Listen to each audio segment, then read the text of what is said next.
ALLATRA Global Research Center presents. We are seeing people being diagnosed earlier compared to 50 years ago. We are seeing people being diagnosed with more aggressive disease of various kinds. And we are seeing people having worse outcome compared to what they used to. And this is despite of all the advancement we have been able to make in the medical science in general. Do we expect the rise in neurodegenerative diseases, disabilities, and so forth? I think we are already seeing that rise. The rise in cancer rates worldwide is absolutely frightening. I think it's very legitimate to call it an epidemic. There's an increased rate of cancer worldwide in children and also in people much younger than I used to see. So what's going on now is that we're having a rise in people getting cancer, children, young adults, and it's probably not due to smoking or alcohol or anything. There seems to be something else, something in the environment that is causing this cancer at an alarming rate, and it's getting worse. So a very serious problem.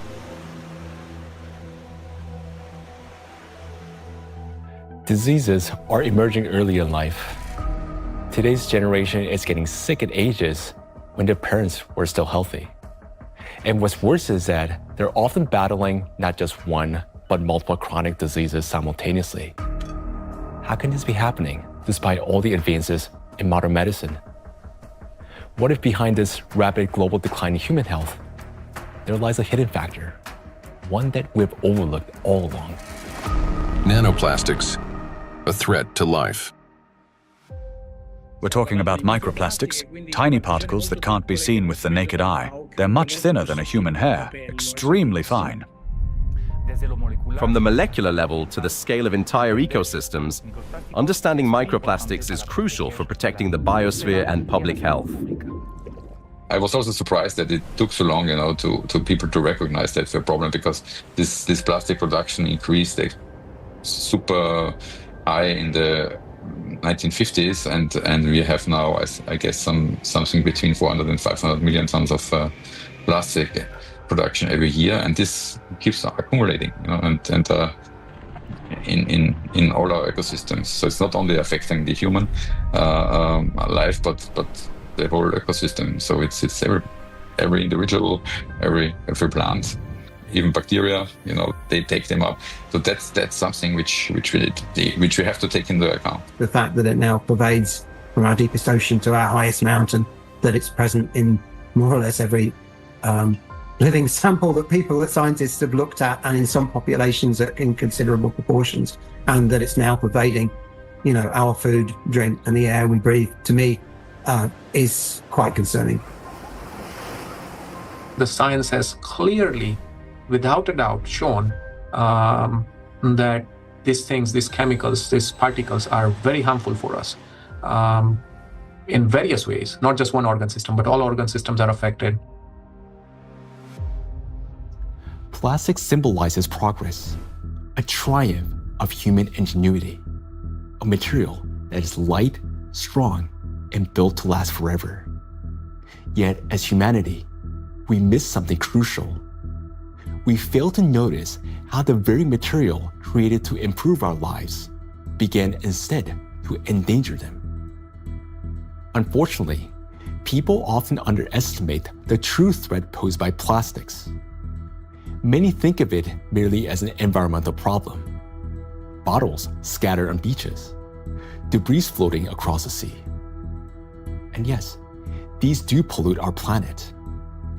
But large plastic pieces alone cannot destroy the entire biosphere, including humanity, unlike the microscopic particles they eventually become. This plastic bottle,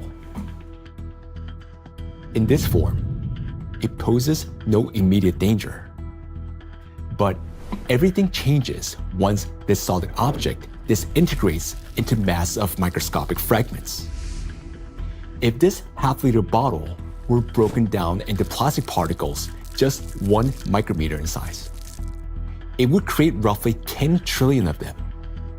And if all those particles were to penetrate the cells of a human body at once, this single bottle, in the form of nanoparticles, would destroy a person within minutes. Micro and nanoplastics are a threat to life itself. And by life, we mean not only human existence, but the very survival of the entire biosphere. Scientists are sounding the alarm that even today, exposure to these particles is leading to deterioration of health, as well as physical and cognitive decline across humankind.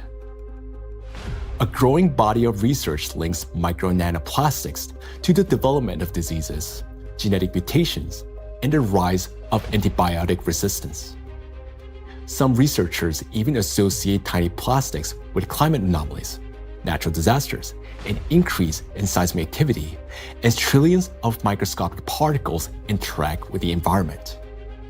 Over time, they could create uninhabitable zones across our planet. And all of this begins with a simple chain reaction. When plastic, like this very plastic bottle, breaks down into micro and nanoplastics. This documentary is a result of a large-scale investigation. We've examined hundreds of scientific studies and thousands of facts to answer key questions, like why are plastics so particularly dangerous? How can plastic particles threaten the very foundation of life? And what chances remain for humanity to change its course? Today, only a few hundred, perhaps a few thousand people truly understand the magnitude of this threat. A number far too small for a world of 8 billion. But by watching this documentary, you will become one of the few who understand what's really happening. This is a story of why researchers studying nanoplastics call them the #1 killer, and how they're already reshaping our future. Plastic interferes with the universal language of life.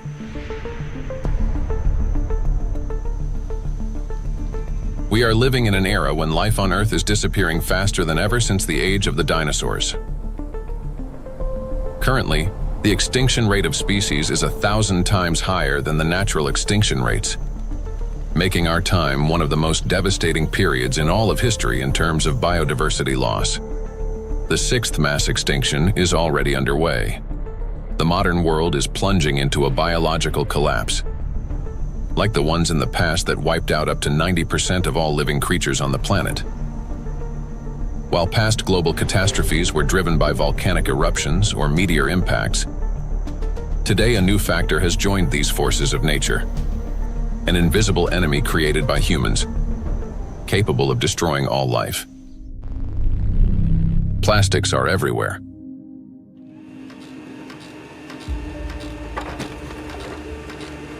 Since the mid-20th century, humanity has produced more than 9 billion tons of plastic, a material that was meant to make life easier, but has instead become a deadly trap for nature and for humanity. It is well established that most plastic is never recycled. Professor Antonio Ragusa, an Italian obstetrician gynecologist and researcher who first identified microplastic in the human placenta, explains how it continues its journey through the biosphere. Of the millions and millions of tons of plastic we produce, less than 10% gets recycled. More than 90% is dumped into the environment. And when plastic gets dumped into the environment, it slowly breaks down into smaller and smaller particles, eventually becoming very small, microplastics, or even tiny nanoplastics. These particles travel down rivers, reach the seas, spread throughout the oceans, and enter the fish we later eat, so they end up back inside us. The problem of microplastics has long been observed in ecosystems across the globe. Professor Sedat Gündoğdu of Çukurova University in Turkey, founder of a research group on microplastics and expert in marine biology and Mediterranean microplastic contamination, speaks about this growing concern. I'm working on fish biology mostly. I was working on fish biology since 2016.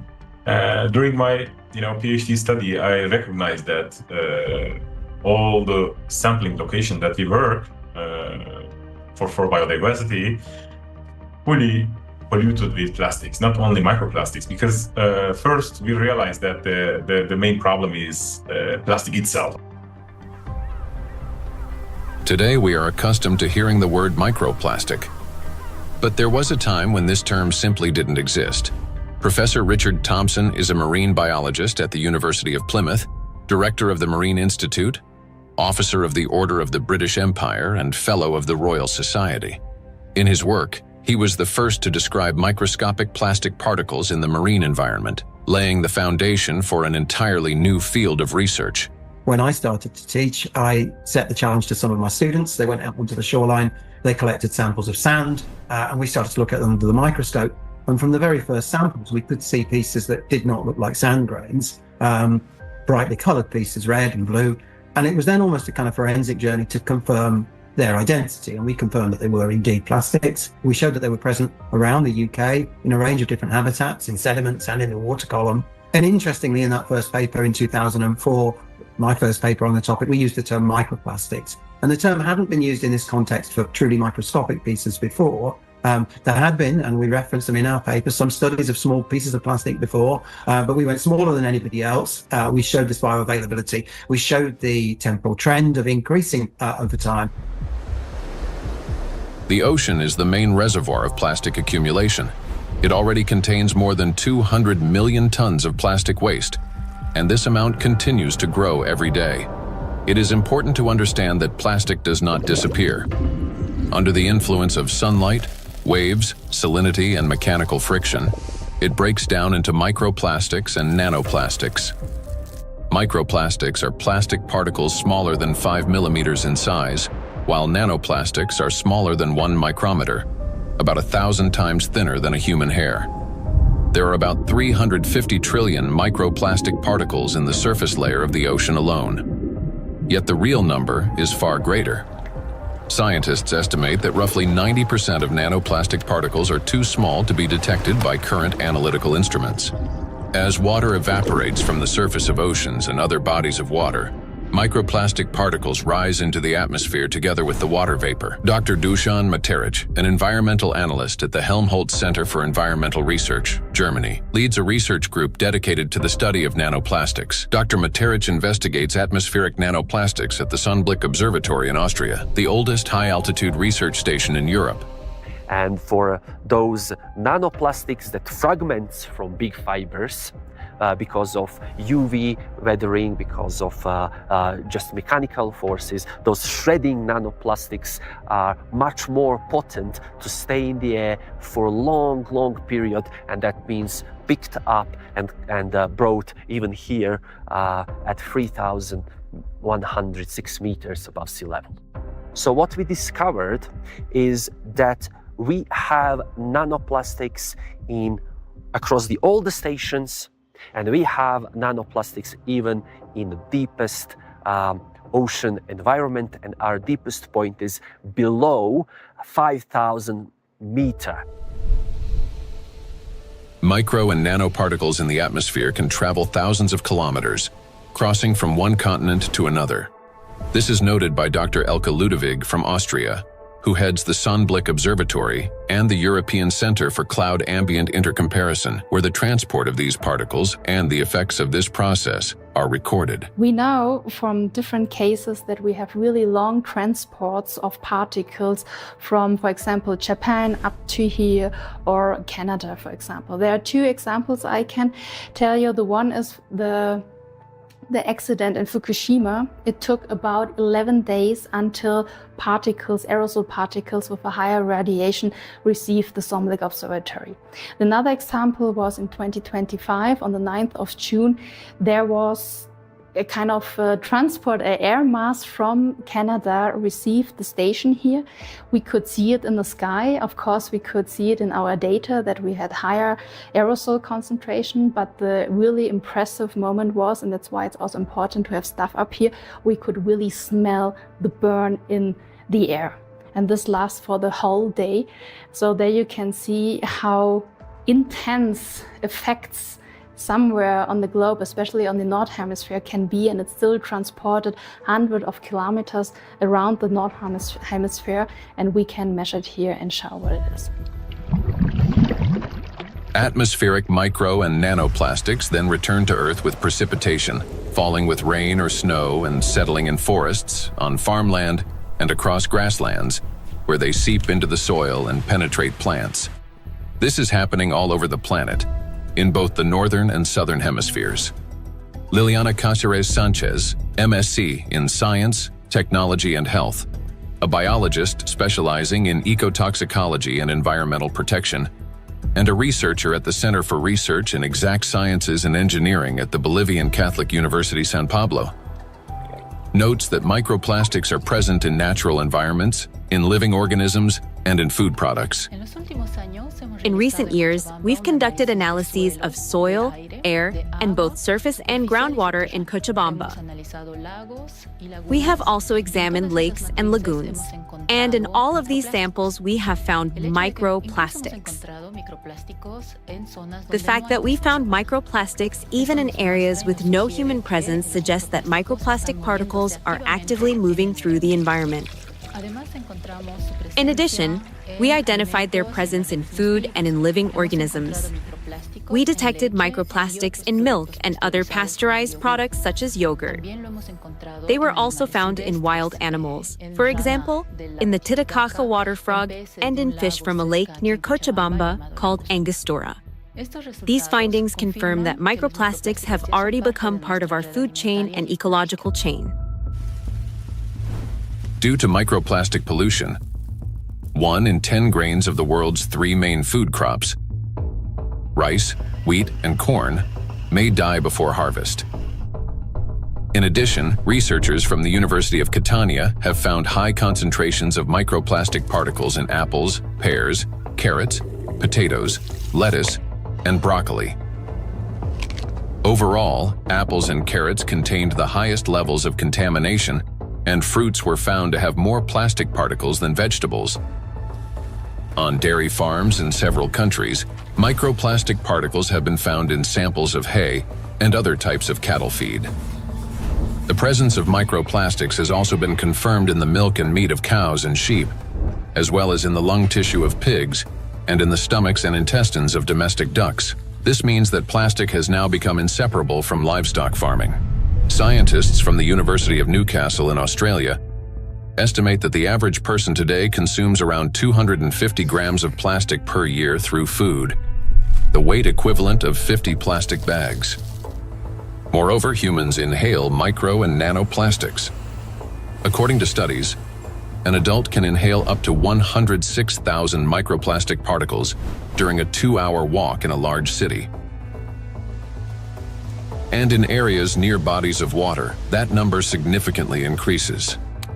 We encounter micro and nanoplastic every day when we brush our teeth, take a shower, eat, run errands, go for a walk, wear our clothes, use household appliances, or take medications, and when we are working on a computer, riding public transport, drinking coffee on the go, shopping in a supermarket, or relaxing outdoors. Micro and nanoplastics are everywhere, and we barely notice how deeply these particles have become embedded in our everyday lives today.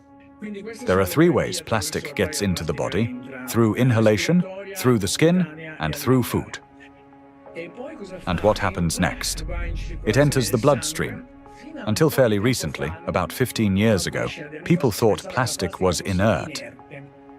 And in fact, if you look at these plastic pellets, not microplastics but larger macroplastics, even if you put them in water, they just sit there quietly. It seems like they don't interfere much with the environment.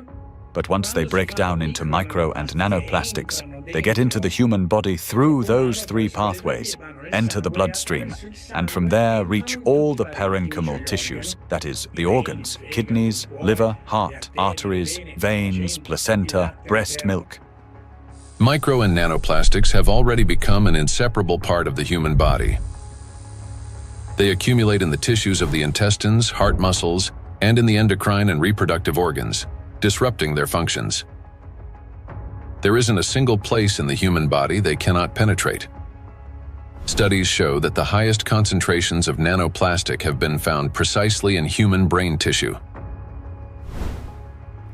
Professor Lucas Kenner, a pathologist, cancer researcher, director of the Christian Doppler Laboratory for Applied Metabolomics, and scientific director of the Micro-1 project studying microplastic and its effects on health, explains how micro and nanoplastic particles can evade the body's defense mechanisms and reach the brain within just a few hours.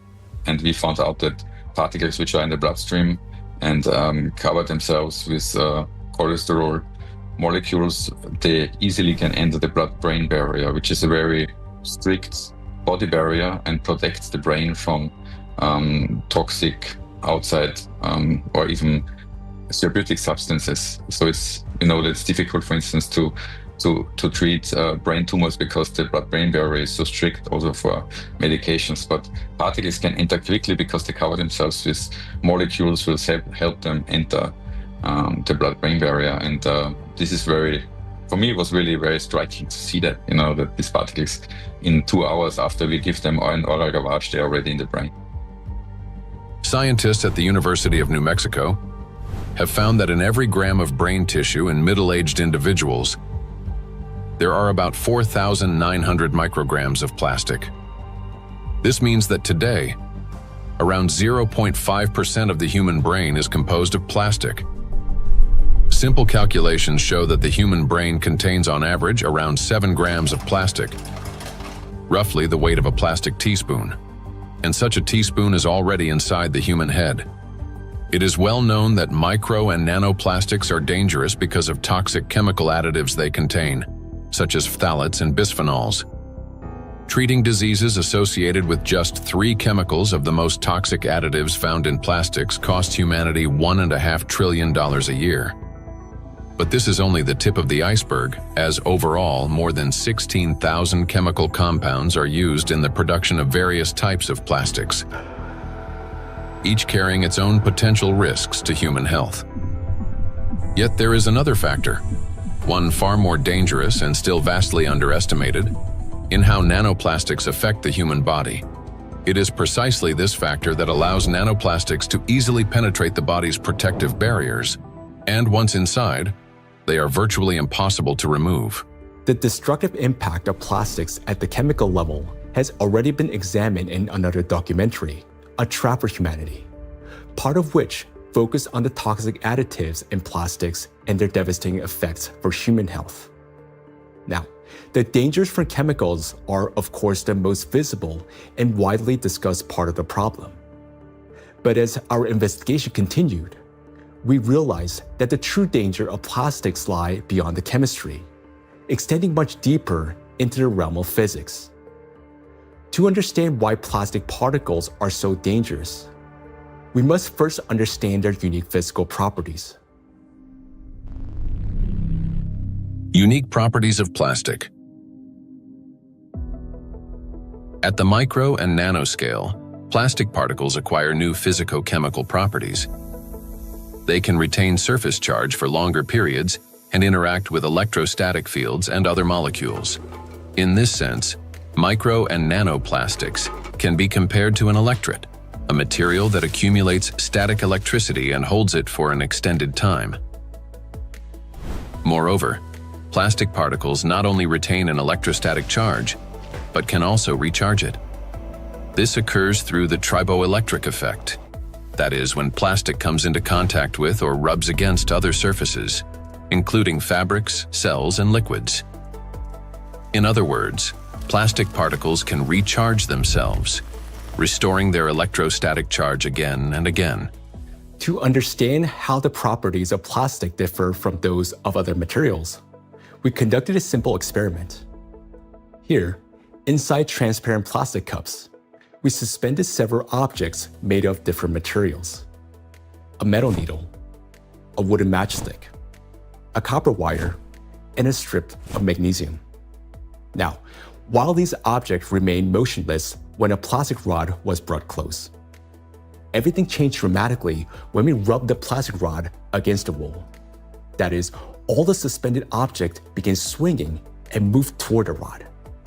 So, what caused this reaction? The answer lies in the electrostatic charge that formed on the plastic surface. For example, a wooden rod, unlike plastic, cannot hold such a charge. even after rubbing it with wool. The material caused no movement. The same was true for metal scissors, which showed no effect until the material touched a magnet. Only then did the metal needle respond.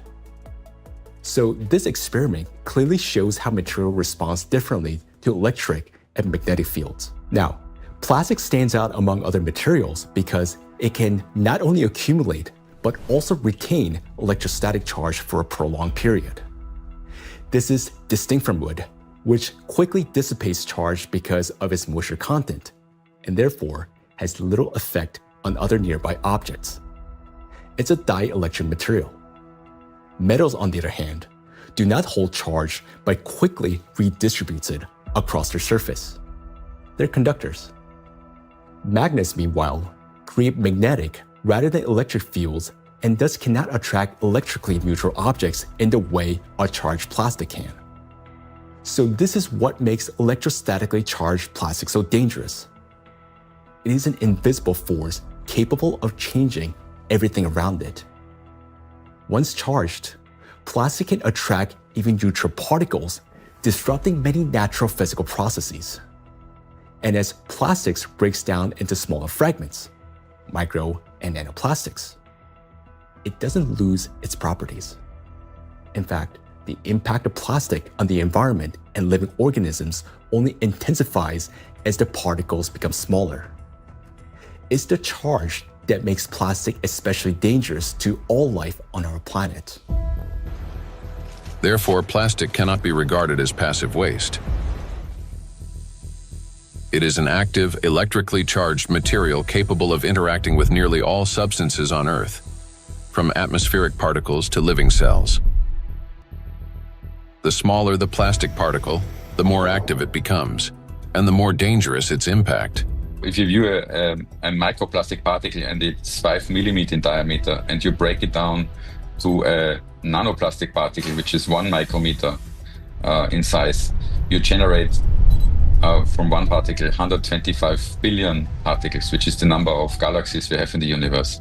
And the surface of these particles is 5,000 times larger than the 5 millimeter particle. So this just exemplifies how big an issue the breakdown of those plastic particles in even and all the time smaller particles. And these particles have maybe totally different properties than the large 5 millimeter particles. So you not only change the size, but also the surface and the properties of the particles.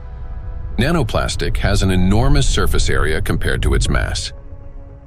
It's like a tiny grain with the surface area of a football field. This is called a high specific surface area. The larger the surface, the greater the particle's ability to accumulate and retain electrostatic charge, and the more active sites it contains that bind proteins, metal ions, lipids, and other molecules from the surrounding environment can attach. To understand how dangerous these tiny charged particles are, let's run a simple mental experiment.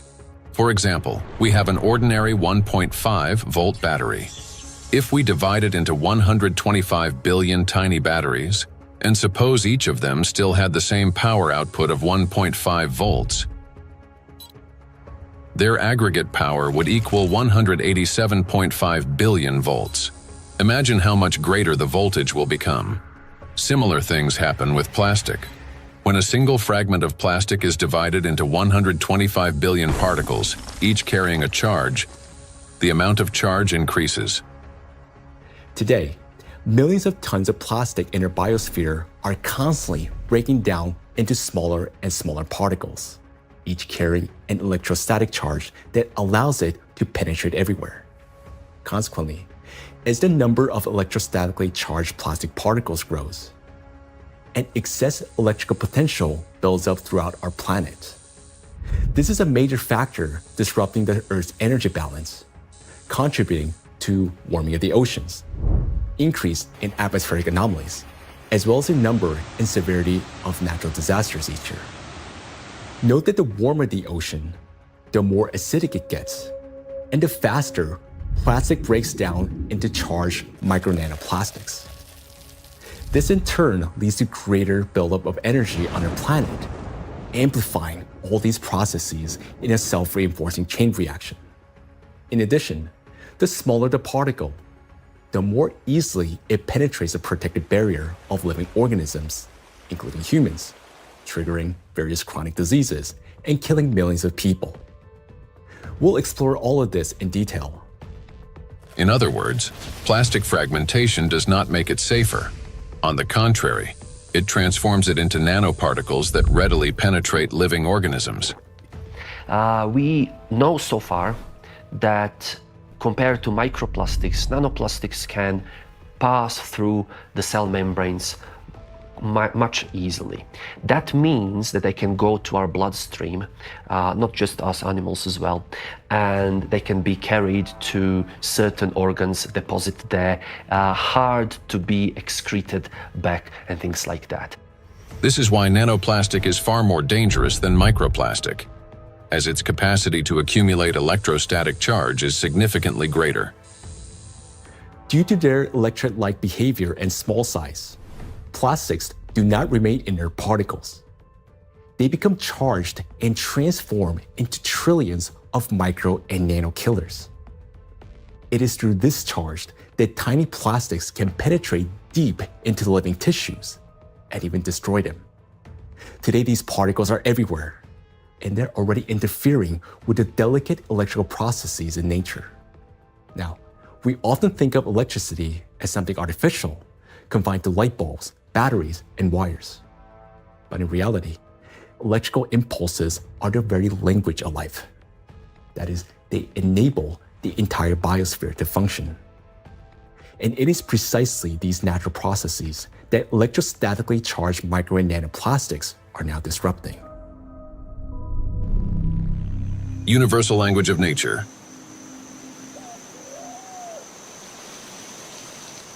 The universal language of nature is invisible, yet it is what connects all living beings into a single whole.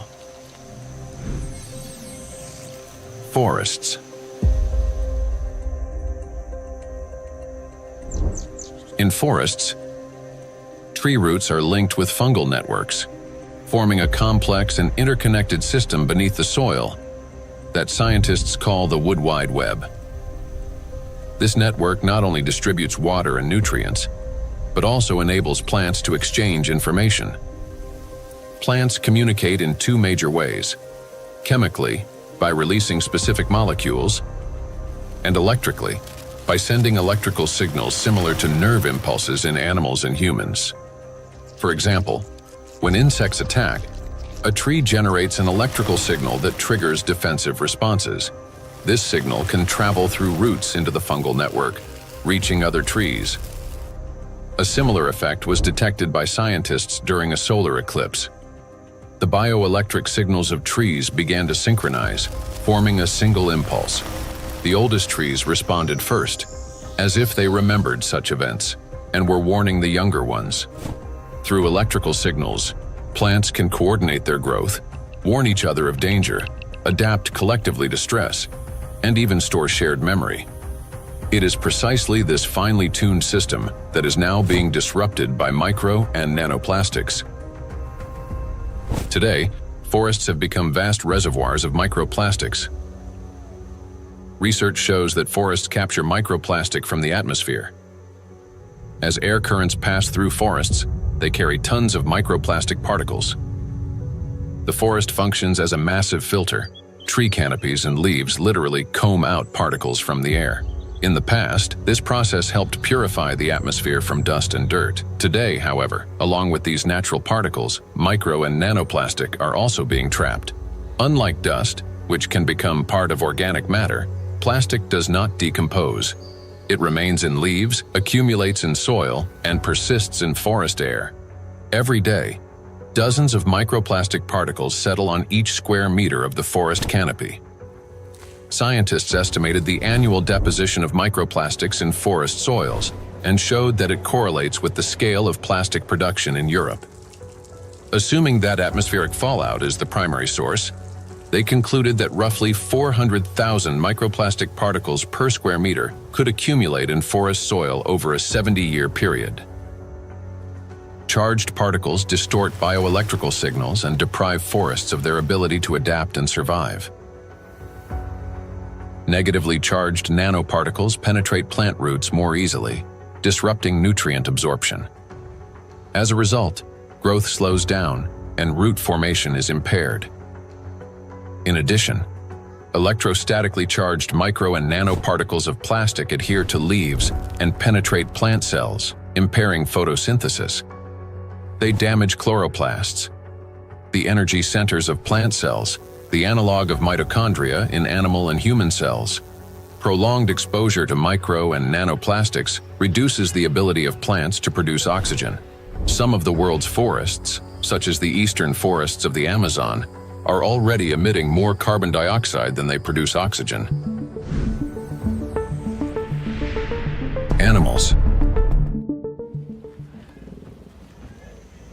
Micro and nanoplastics can penetrate the brains of animals. Electrostatically charged plastic particles damage brain cells and disrupt the transmission of nerve impulses. This causes malfunctions in the nervous system, from reduced vision, hearing, and smell to impaired motor coordination. As a result, animals struggle to navigate, find food, avoid danger, and to communicate with one another. And all of this greatly reduces their chances of survival. These effects mirror the early signs of neurodegenerative diseases in humans. According to the Worldwide Fund for Nature, over the past 50 years, the global population of wild animals has declined by nearly 70%. People can't even protect those they've taken responsibility for. Household pets are also poisoned by micro and nanoplastics. Pet food contains PET, the same plastic used to make bottles. Moreover, microplastic particles have been found in the tissues of cats and dogs.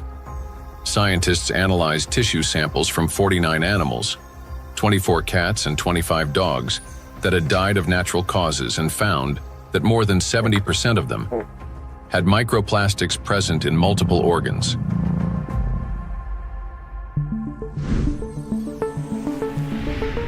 Insects. The rate of insect extinction is 8 times higher than that of mammals, birds, or reptiles. The crisis is especially severe for pollinators, bees, whose role in ecosystems and agriculture is critical. Wild and domesticated bees pollinate 75% of agricultural crops and 90% of wild flowering plants. More than 30% of the world's food production depends on bees. Today, populations of honeybees and wild bees are declining rapidly. If this trend continues, half of all bee populations may disappear within the next decade. The disappearance of bees means the loss of the link that connects plants and food, nature, and humanity. Studies by Indian researchers have identified a correlation between microplastic pollution and declining populations of insects. Bees interact with their environment through electrical impulses. They navigate not only by scent, color, and flower shape, but also, remarkably, by sensing a flower's electric field. When a bee approaches a flower, they communicate through the electrical field. As bees fly, friction with the air gives their bodies a positive charge, while flowers, being grounded, carry a negative charge. This difference creates an electric field that allows pollen to transfer to the bee even before it lands. Experiments have shown that bees can distinguish flowers by their electric fields, associate specific electrical signals with the presence of nectar, and even determine a flower's freshness by the strength of its residual charge. After a flower has been visited, its electric field weakens, and other bees can read the signal that the flower contains less nectar. Moreover, the bee's own electric charge can stimulate a plant to release fragrance, attracting even more pollinators. Thus, an entire electrical communication system operates between bees and flowers. The electrostatic charge carried by micro and nanoplastics distorts these electrical impulses, affecting the bee's brain and nervous system. As a result, bees can no longer recognize flowers, locate nectar, find its way home, or identify members of their colony. Even the smallest doses of microplastics can be lethal to bees. Bees are covered in sensitive hairs and constantly interact with their environment, allowing plastic particles to settle on their bodies and easily penetrate them. One of the leading experts studying the impact of microplastics on insects is Professor David Baraki, PhD in ecology and animal ethology, biologist, and head of the Cognitive and Behavioral Ecology Lab, B-Lab, at the University of Florence. We already know from our studies and studies from other colleagues that, for instance, the microplastic can affect the gut microbiome. So if they feed with microplastics, this can generate dysbiosis, or the microbiota can be affected. In the same way, we found that it can affect the immune response. So both honeybees and bumblebees have a kind of immune depression, so they are not any longer able to fight infections. And they can also show altered behavior. So, for instance, again, learning and memory is affected. Polyethylene doesn't seem to harm too much honeybees, and polyestyrene had a strong impact not only on survival but also on learning and memory. So in our experiment, we really found that this polymer, concentration that we probably can find in environment, can actually impair memory formation and memory retrieval. And this is, of course, alarming because for honeybees, it's, as I said, it's very, very important to have a good learning and memory capabilities. When microplastics enter a bee's body through food or air, they damage the intestine, disrupt metabolism and reproductive function, weaken the immune system, and alter their behavior, even to the point of losing the ability to navigate.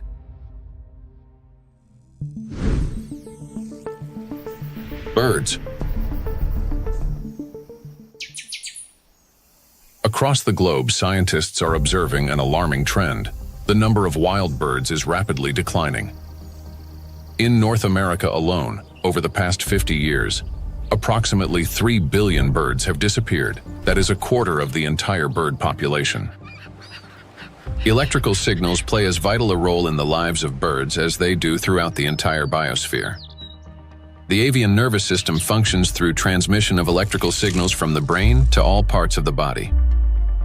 Those impulses control movements of wings, tail, and body in flight, vision and coordination, cognitive responses, for example, evading predators, song and vocal communication. Birds are true living navigators capable of traveling thousands of kilometers and returning precisely to the same locations year after year. Scientists have discovered that many migratory birds use Earth's magnetic field for orientation. Imagine an airplane. A pilot sees a radar screen with lines and markers to avoid getting lost in the sky. For birds, their eyes serve as such a radar. Specialized molecules in their eyes detect both light and Earth's magnetic field, converting them into electrical signals. In the brain, those signals form an image with field lines superimposed on the real world.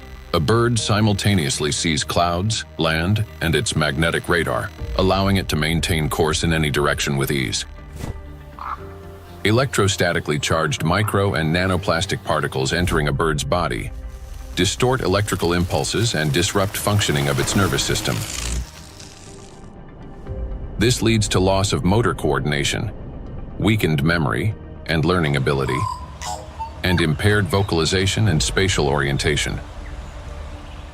Externally, this manifests as increasingly erratic flight, unstable behavior, and even softer, weakened chirping.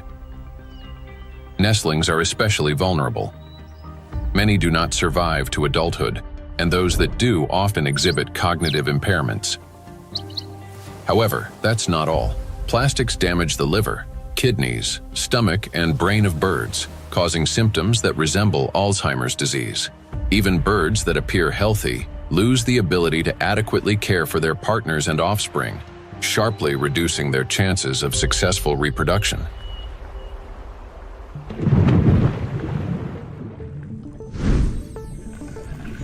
Marine life.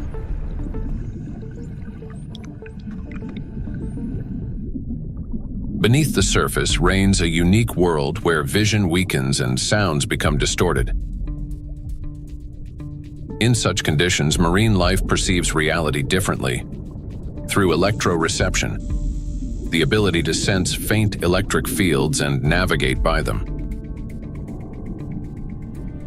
Predators such as sharks can detect tiny electrical impulses produced by muscle contractions and the heartbeat of their prey.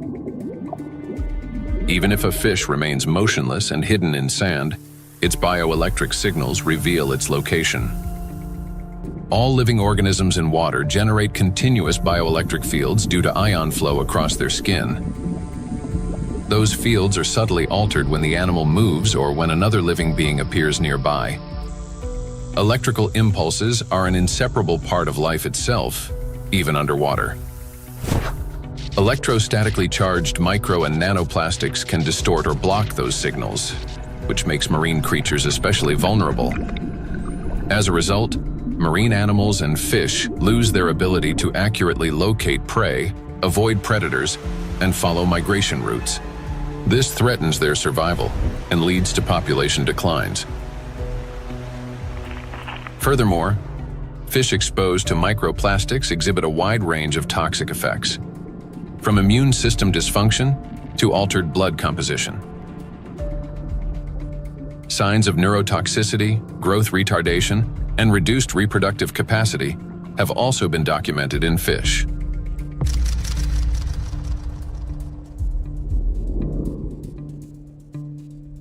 All processes in the biosphere rely on extremely subtle electrical impulses. It is these impulses that become distorted by electrostatically charged micro and nanoplastic. Micro and nanoplastics have already permeated every environment and integrated into all ecosystems. The examples given here represent only a small part of a global problem. Disruptions are occurring throughout the biosphere without exception, and the outcome is the same everywhere. Distortion of signal transmission, breakdown of biological connections, malfunction of living systems, and ultimately, the death of life itself. Micro and nanoplastics are everywhere, and everything they touch is slowly dying.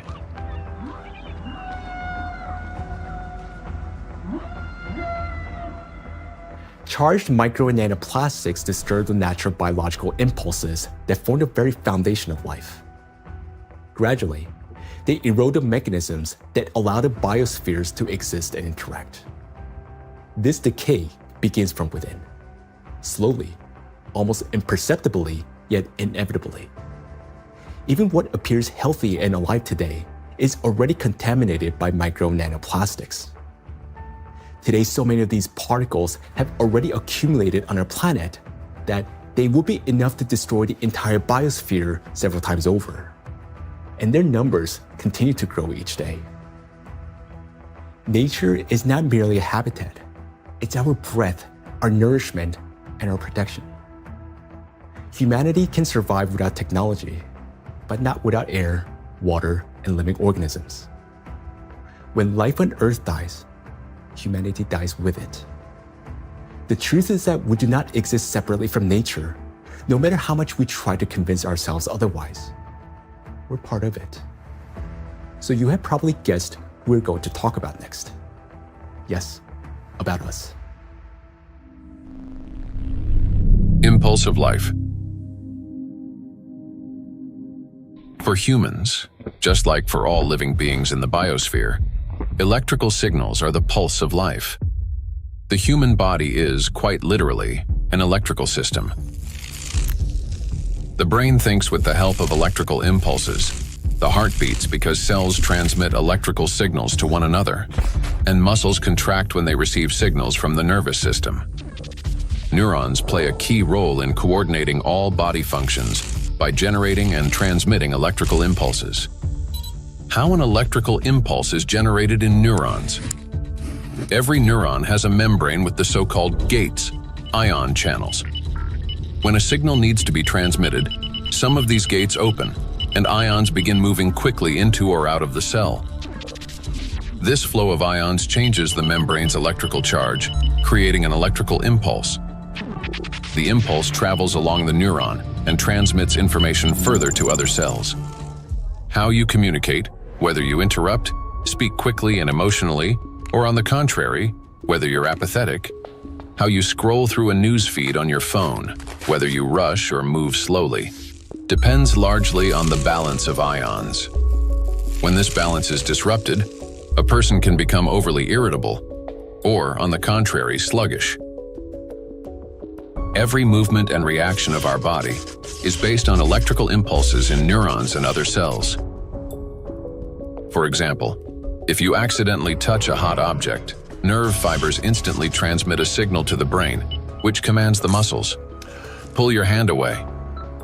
Without electrical impulses, the body wouldn't be able to maintain a stable internal state, homeostasis. Even the immune system cannot function without electrical impulses. The speed and strength of every immune cell's response depend directly on the quality of impulse transmission. Emotions and thoughts are also the language of electrical impulses. When you feel joy, sadness, excitement, love, or recall a memory, tiny electrical sparks run between neurons. They're like messages between friends. One neuron writes, another reads, and passes it on. Through these chains, thoughts, emotions, and decisions are born. When you learn something new, that too is the work of electrical impulses. They create new neural connections, as if paving little pathways in the brain that make it easier for impulses to travel later on.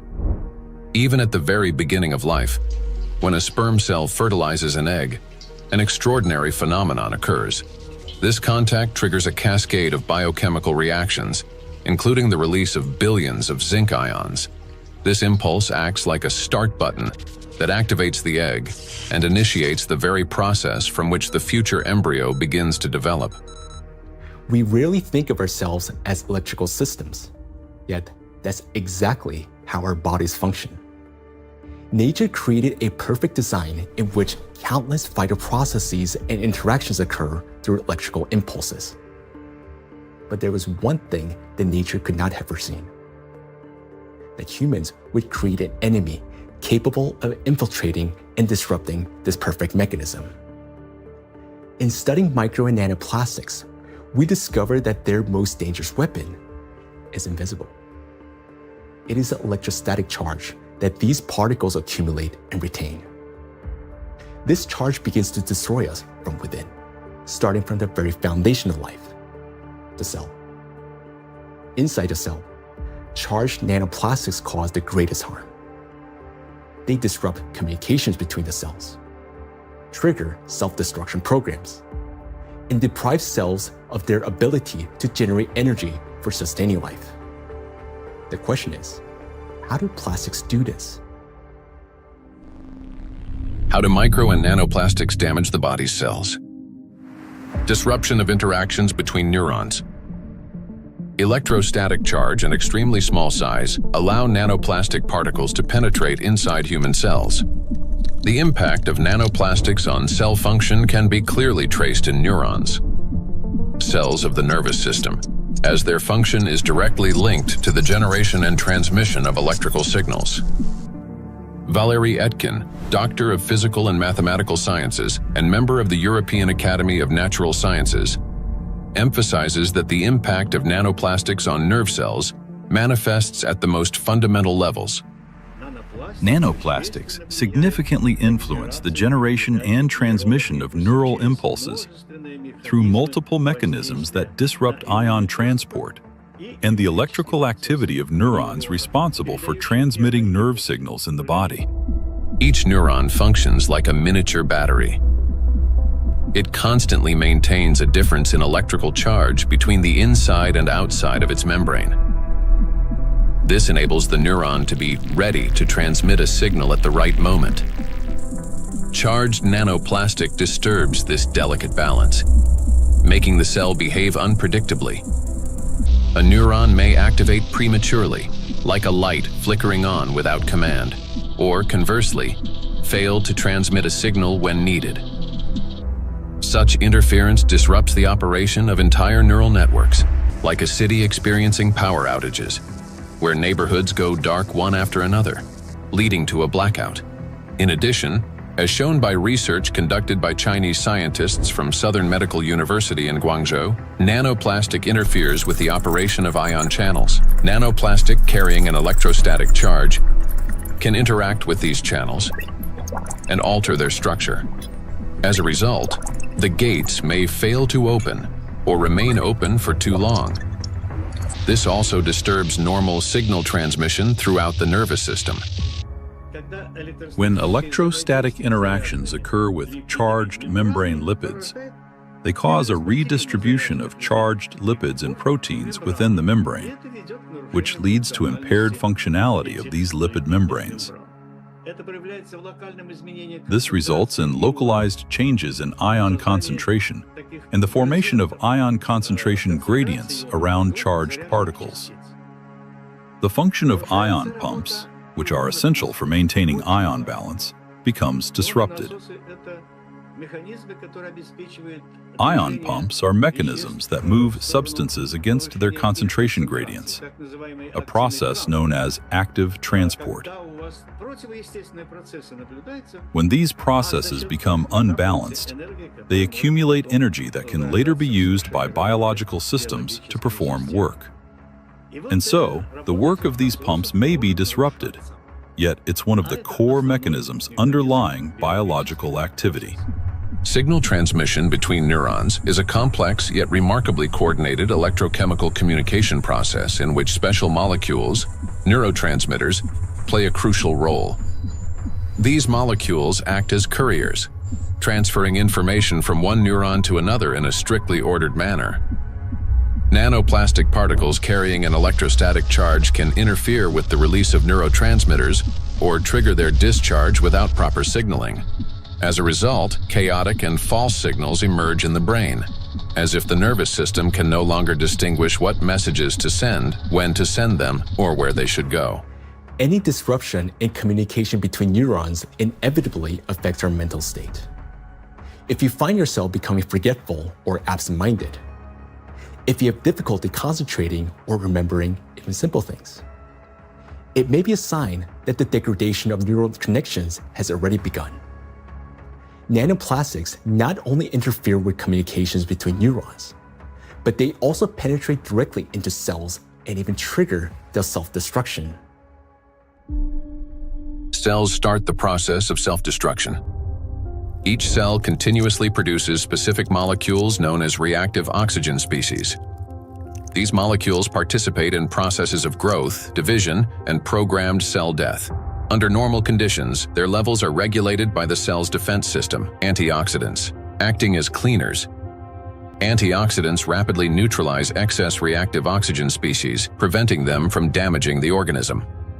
When a cell is exposed to irritants, such as infection, injury, or toxins, it produces elevated levels of reactive oxygen species, which in excess can damage vital cellular structures. This leads to oxidative stress, a kind of chemical assault within the cell. In response to damage and oxidative stress, a natural defense mechanism is activated: inflammation. Its purpose is to eliminate the source of injury and restore balance. However, in the case of electrostatically charged nanoplastic, this mechanism ceases to function properly. Plastic particles remain inside the cell and act as a continuous irritant. The inflammation does not subside and becomes chronic. As a result, DNA, proteins, membranes, and other key cellular structures are damaged. Ultimately, the cell either can no longer function properly or initiates its own self-destruction. We've done remarkable studies and discovered that plastic embeds itself inside the cytoplasm. The cytoplasm contains organelles, small structures that keep the cell alive and functioning. Plastic gets into the cytoplasm and stays there. It becomes surrounded by a membrane.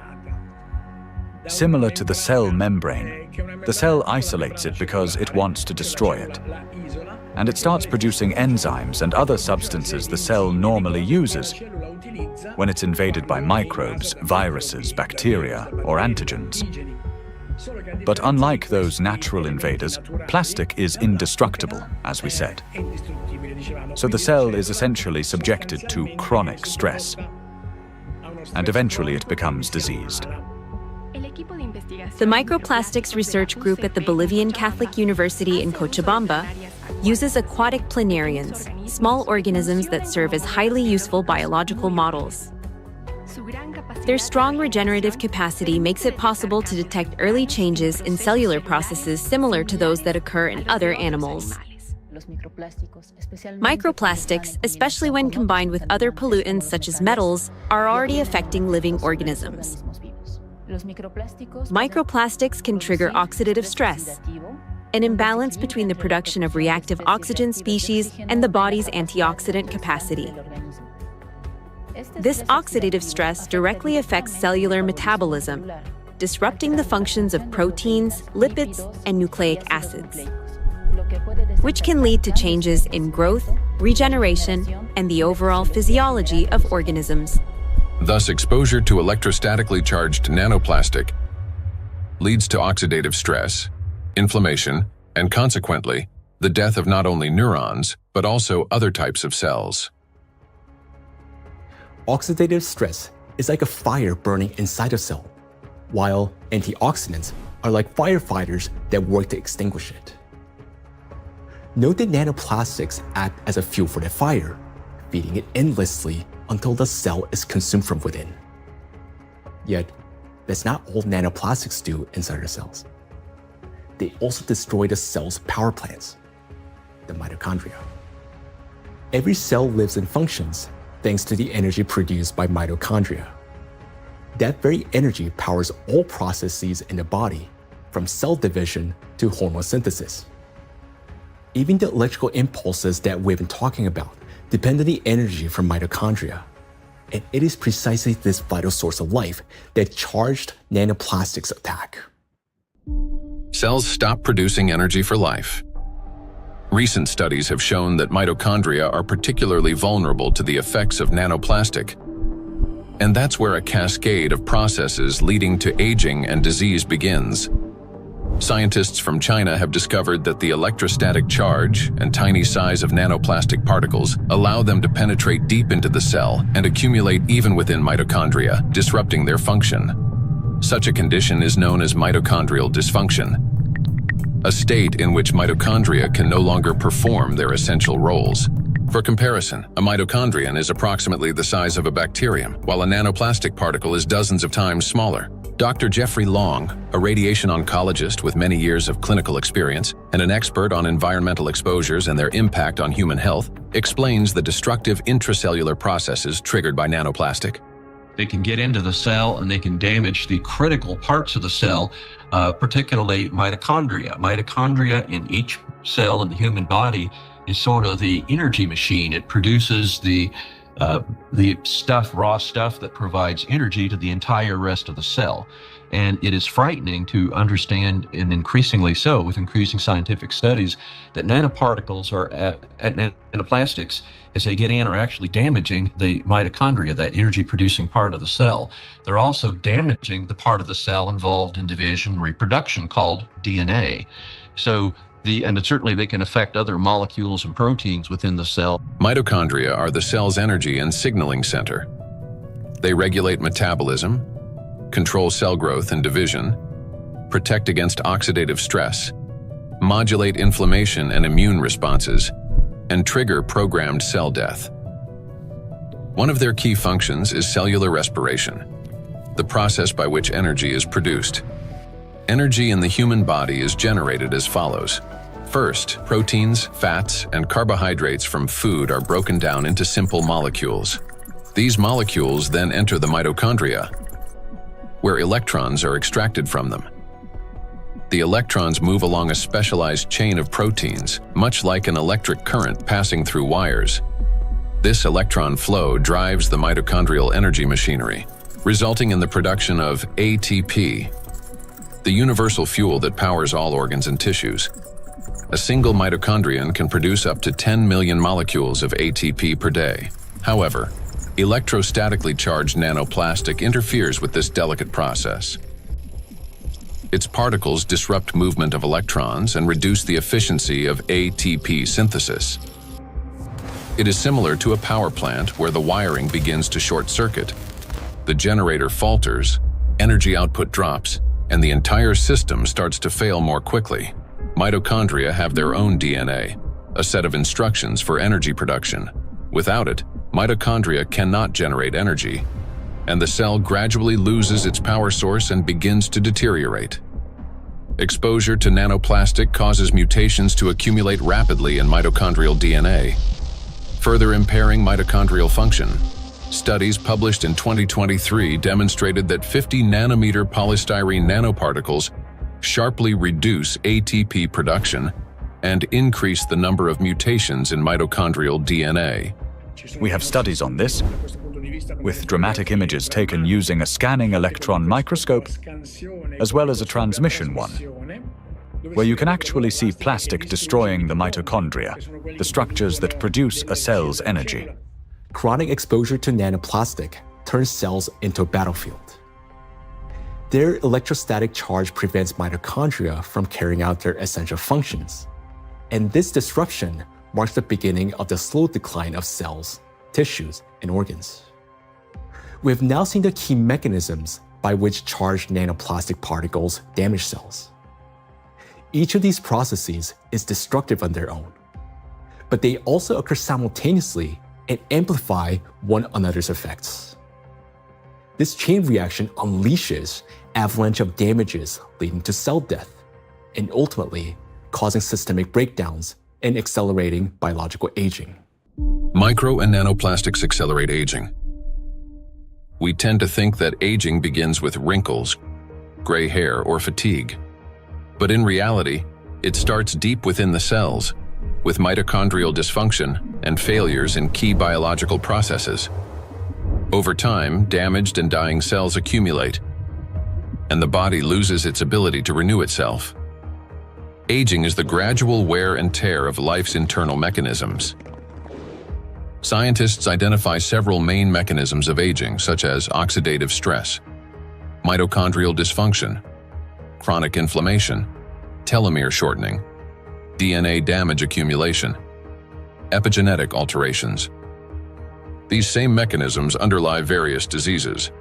When mitochondria can no longer produce sufficient energy, when DNA damage accumulates, and when inflammation becomes chronic, the organism grows increasingly vulnerable. This is when conditions such as diabetes, cancer, heart attack, dementia, and Alzheimer's disease begin to develop, and they all share one root cause: the aging of cells and tissues. Here's the crucial point. Electrostatically charged nanoplastic induces the same processes: oxidative stress, DNA damage, mitochondrial dysfunction, telomere shortening, chronic inflammation, and epigenetic alterations. Thus, electrostatically charged nanoplastic artificially accelerates cellular aging. What once unfolded over decades can now progress many times faster under its influence. And we are already witnessing the consequences. Diseases are becoming younger. Scientists have found that modern generations develop illnesses earlier and accumulate more chronic conditions than their parents did at the same age. Even a difference of just a few years now translates into noticeably higher rates of disease. Cancer and hypertension remain the most common conditions. Moreover, each subsequent generation shows an increase in the number of chronic conditions in a single individual. Diseases once considered age-related are increasingly found in young people. Notably, this trend coincides with the growing plastic pollution of the environment. As a result of exposure to electrostatically charged nanoplastic, the biological cell age of people in their 20s or 30s may already correspond to that of a 50 to 60-year-old person. So very frightening how widespread nanoplastics are everywhere, probably each and every one of our cells. Even to you talking and among the audience listening, probably all of our cells have at least some nanoplastics. So let's summarize. Aging is a gradual breakdown of the cells in our bodies. Nanoplastics accelerate this deterioration, and thus the aging itself through all those destructive processes within the cells that we've just talked about. And here lies the crucial point. The same mechanisms that drive aging also underlie many chronic diseases. In other words, micro and nanoplastics not only speed up aging, but also contribute to the development of diseases. Today, micro and nanoplastics are detected in every organ of the human body, and everywhere, in each organ, in each cell. The tiny plastic particles trigger a cascade of internal destruction. Nanoplastics damage cell membranes, disrupt ion channels, induce oxidative stress, disable mitochondria, and provoke genetic mutations. These damages affect all cell types in the same way, whether in the heart, bones, lungs, or elsewhere. Now, we know the answer to the main question that began our investigation. Why and by what mechanism are nanoplastics capable of destroying living systems at the microscopic level? But what does that mean to us, for each of us? What specific diseases arise from such cellular destruction within the human body? The answers lie ahead in the next part of our investigation. Micro and nanoplastics are damaging health. Micro and nanoplastics impact the nervous system. Neurological disorders are the leading cause of physical and cognitive disability worldwide, affecting almost 3.5 billion people. Over the past 30 years, the number of such cases has risen drastically, and scientists project that within the next 2 decades, this figure could double. Since this trend mirrors a surge of plastic pollutions in our environment, it becomes clear why these diseases are becoming more prevalent and why they're increasingly affecting younger population. Now, recall the image of a plastic spoon in the brain. Unfortunately, it doesn't sit there inert or harmless. Electrostatically charged plastic particles attack neurons, the brain cells that are responsible for most of our thoughts and movements. Every day and every minute, nanoplastics are silently destroying cells in our brains, and the exposure to these tiny plastics, they never stop. In fact, it continues to accelerate. Consequently, the damage of our neurons lead to severe and often irreversible diseases like Alzheimer's and Parkinson's, multiple sclerosis, epilepsy, stroke, and many others. But neurons are not limited to the brain. They form an extensive network that coordinates and synchronizes the activity of the entire body. And when they're damaged, the autonomic nervous system begins to malfunction, disrupting the function of internal organs. For example, the intestines contain about 500 million neurons, often referred to as a second brain. This vast network plays a vital role in digestion, immunity, and even emotional regulation. But with every sip of water and every meal, an invisible stream of micro nanoplastics enters our bodies. And unfortunately, most of these particles settle and accumulate in the intestines. Micro and nanoplastics destroy intestinal barriers. The intestine is not just a digestive organ. About 70% of the cells in our immune system are concentrated there, which means its condition directly affects the protection of the entire body.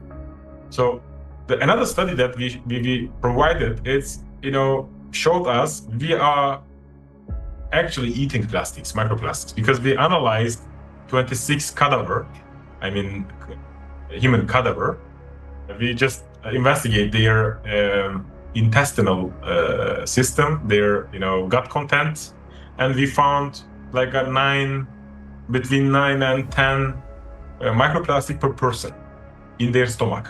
So this is like a acute exposure. At that time, they exposed that amount of microplastics because, when you eat something, it will pass through your intestinal system. Some of them will remain inside the system. This is what we found. There remain microplastic particles inside the human stomach because grams doesn't give enough information about exposure because the particles behave according to their shape rather than their mass, because the definitive transportation feature of plastics or particles is size, because all the human barriers, the gut barrier, intestinal blood barrier, they are selective for size and the type. If they smaller than certain size, like 100 micron, they can pass through through intestinal system to the blood system. The intestinal barrier works like a filter. It allows useful substances, vitamins, nutrients, to pass through and blocks harmful ones, toxins, microbes, and foreign particles. But this entire well-coordinated system is destroyed by electrostatically charged micro and nanoplastics. It damages the cells lining the intestinal walls and weakens the tight junctions between them, making the intestinal barrier more permeable. Microbes, toxins, and plastic particles begin to penetrate the bloodstream from the intestine. In response, the immune system triggers inflammation. The intestine is also the body's second brain. Its walls contain about 500 million neurons that are directly connected to the central nervous system. This connection is called the gut-brain axis. The gut and the brain are connected through the vagus nerve. It is like a direct phone line through which they constantly exchange messages.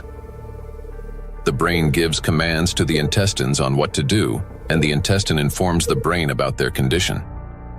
A key role in this communication is played by the microbiota, 100 trillion beneficial bacteria. They produce substances capable of both calming and irritating the nerve endings in the intestinal wall, including those of the vagus nerve. Charged micro and nanoplastics disrupt the balance of gut microbiota. Beneficial microorganisms die, while pathogenic ones begin to multiply actively. When this happens, the communication between the gut and the brain becomes distorted. When nanoplastics enter the intestine, it triggers a vicious cycle of destruction. The damage that begins in the intestine leads to systemic malfunctions throughout the body. The digestive, immune, nervous, and endocrine systems all suffer. This accelerates the body's aging process and increases the risk of serious diseases such as irritable bowel syndrome and inflammatory bowel diseases, allergies and autoimmune diseases, depression, anxiety and cognitive disorders, obesity and diabetes, cardiovascular diseases, neurodegenerative diseases, such as Alzheimer's and Parkinson's. Micro and nanoplastics destroy immunity. Researchers from the University Medical Center Utrecht discovered that immune cells exposed to nanoplastic die 3 times faster than those that are not. Such accelerated death of immune cells severely weakens immunity and reduces the body's ability to fight infections. This contributes to the spread of inflammatory reactions throughout the body. Scientists from Zhengzhou University and Henan Cancer Hospital in China have found that nanoplastics penetrate even into the bone marrow and the thymus, the organs where blood and immune cells originate and mature. The bone marrow performs 2 key functions. On the one hand, it is a blood cell factory, where red blood cells, white blood cells, and platelets are formed. On the other, stem cells of the bone marrow play a role in regenerating bones, cartilage, muscles, and fat tissue. The impact of nanoplastics on stem cells means damage to the very foundation of regeneration. First, blood formation worsens. Anemia can develop due to a lack of red blood cells. Immunity decreases due to fewer white blood cells. And the risk of bleeding rises because of platelet deficiency. Second, Damage to bone cells makes bones more fragile, increasing the risk of fractures and slowing their recovery. Nanoplastics not only destroy the immune system, but through its electrostatic charge, they also create conditions for the reproduction and resilience of pathogens. A study from the University of Illinois showed that positively charged nanoplastic particles increase physiological stress in gut bacteria such as E. coli, making them more pathogenic. The electrostatic charge plays the decisive role here. It is what increases the pathogenicity of microorganisms. At the same time, nanoplastic particles without electrostatic charge did not cause physiological stress in bacteria, and their danger to humans did not increase.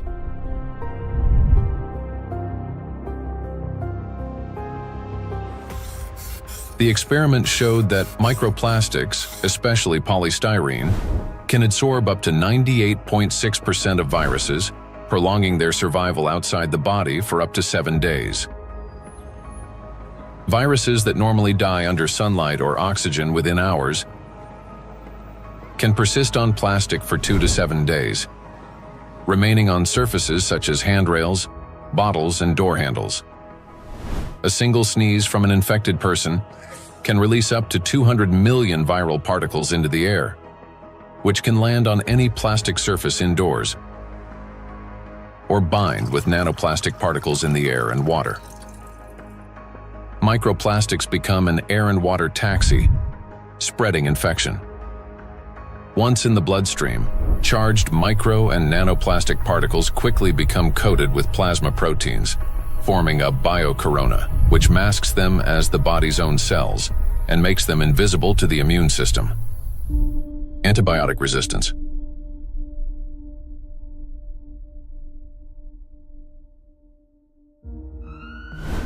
In 2019, antimicrobial resistance was directly responsible for more than 1 million deaths, with nearly 5 million additional deaths linked to related complications.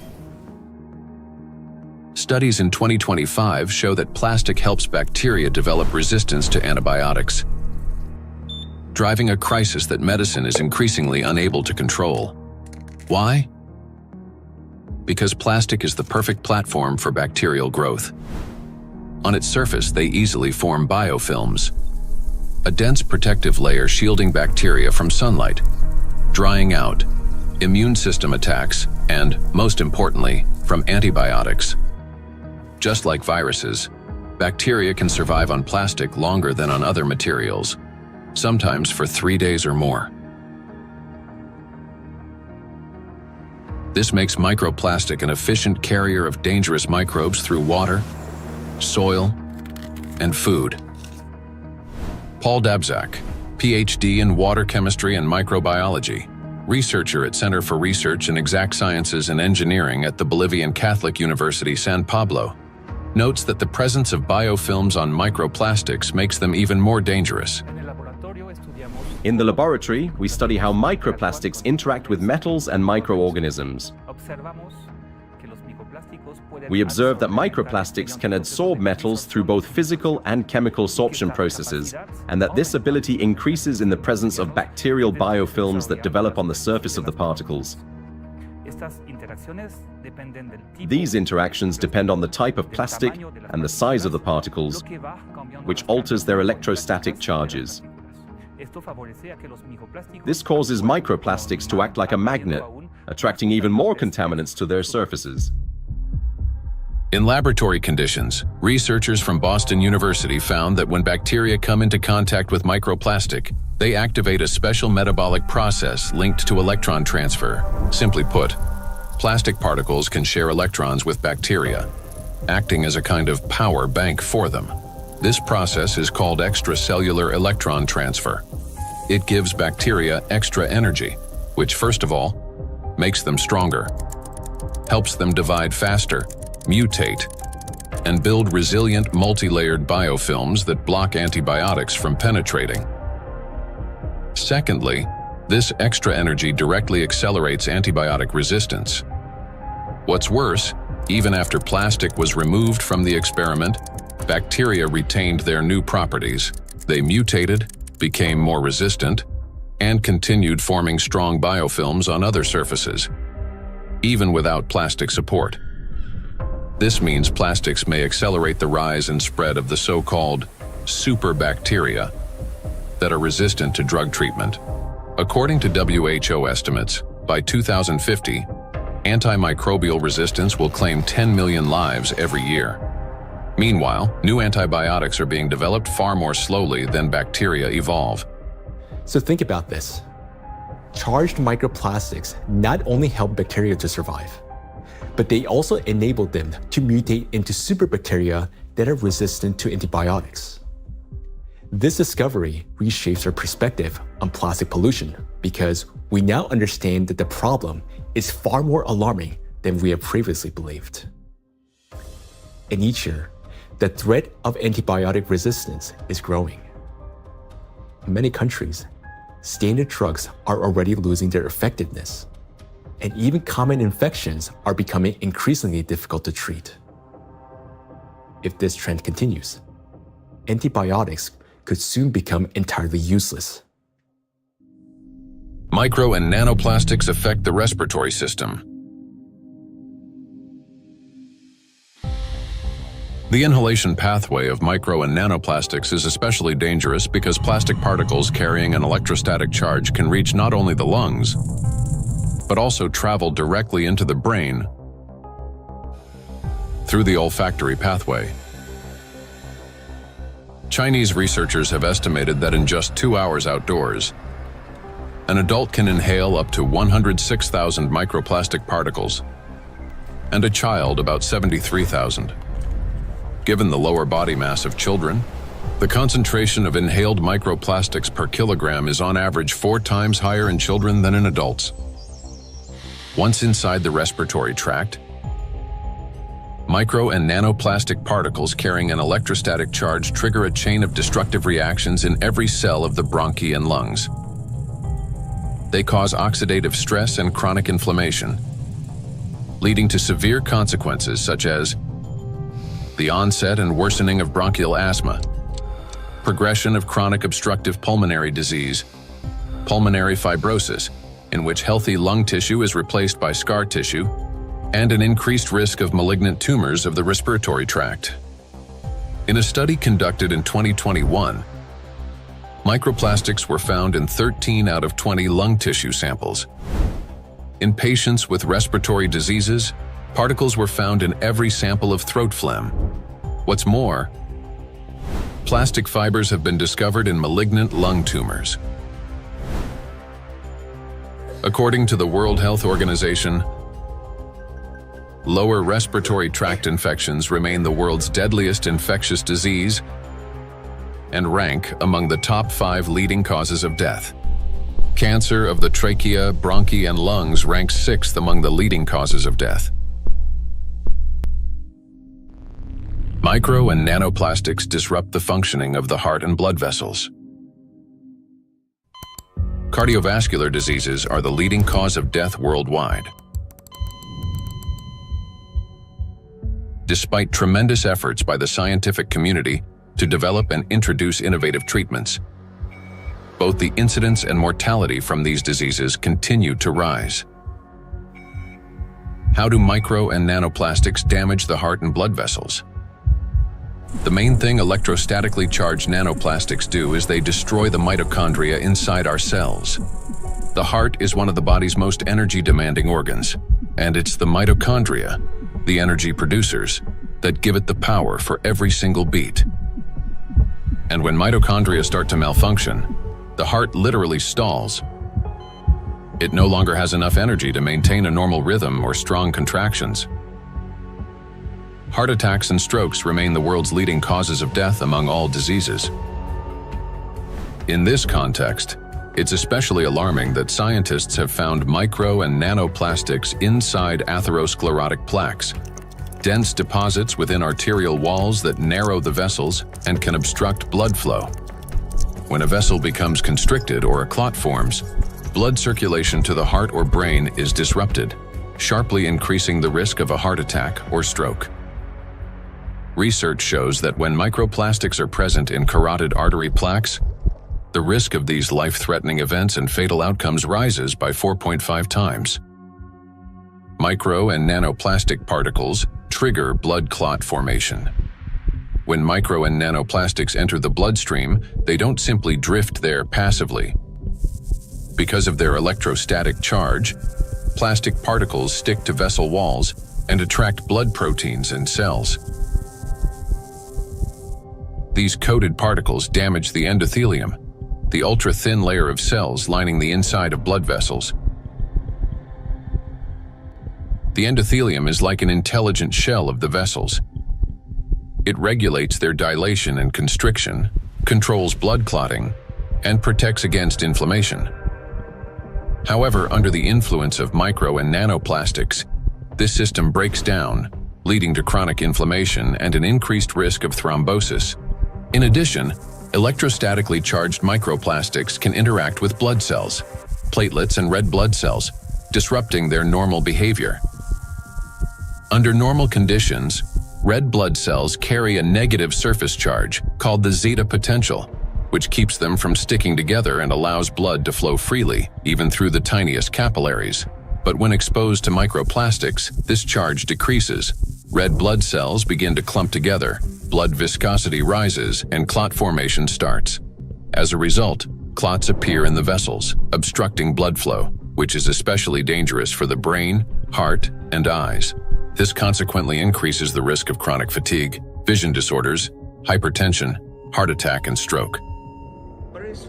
Nanoplastics interact with cell membranes. Positively charged nanoparticles are strongly attracted to negatively charged components,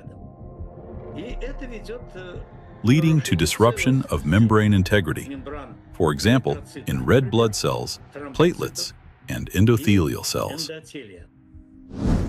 Micro and nanoplastics induce the development of cancer.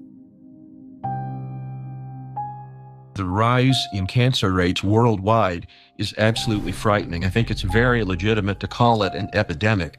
The statistics are sobering. The World Health Organization estimated that in 2020, worldwide there was about 18.1 million new cases of cancer, whereas in 2022, just 2 years later, it's gone from 18.1 million up to nearly 20 million. And in fact, according to the World Health Organization, if this trend continues, by 2050, worldwide there's going to be 33 to 35 million new cases of cancer, truly an epidemic and truly a real major health issue affecting every single person everywhere in the world. So yes, that's a huge problem.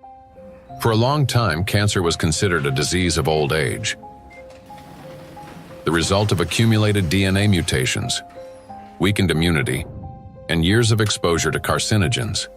But today, because of nanoplastic exposure, mutations can begin to build up in the body at much earlier stages of life. There's an increased rate of cancer worldwide in children and also in people much younger than I used to see. So what's going on now is that we're having a rise in people getting cancer, children, young adults, and it's probably not due to smoking or alcohol or anything. There seems to be something else, something in the environment that is causing this cancer at an alarming rate, and it's getting worse. So a very serious problem, yes. And again, one of the possibilities that could be accounting for this, we'll be talking more about it, is indeed nanoplastics. We observe in the last 30 years that in some countries we observe early onset cancerogenesis, so that tumors are diagnosed more early than previously. So that was like colorectal cancer observed earlier and diagnosed earlier than 30 years ago in average. A key role in tumor development may be played by mitochondrial dysfunction, caused by exposure to nanoplastics. This happens through the accumulation of mutations in mitochondrial DNA and the disruption of normal cell death mechanisms, which together reduce the body's ability to eliminate damaged cells and increase the likelihood of these cells transforming into tumor cells. So these tumor cells are very aggressive, and normally they don't take anything up which they cannot use. So, I mean, what could happen? I mean, this is hypothetically that they can produce some energy out of these plastics, or somehow some pathways are activated which are helping the cells to to move faster. That could be. So we need to investigate that. So it's a very important question, and we are basically on that to find out what happens mechanistically in those cells, that they can use plastics to facilitate their migratory potential. Nanoplastics increase levels of reactive oxygen species in organ cells and tissues, causing oxidative stress that accelerates the growth of cancer cells, helps them spread to other tissues, stimulates formation of new blood vessels, enhances inflammation, and weakens the immune system. Moreover, the high level of oxidative stress caused by electrostatically charged nanoplastics promotes the survival of tumor cells and reduces their sensitivity to therapy, making malignant cells more aggressive. Anything that damages the normal cell DNA that is responsible for the growth and division of cells, that damage can contribute to that cell becoming malignant, growing and dividing and spreading uncontrollably. That's what cancer is.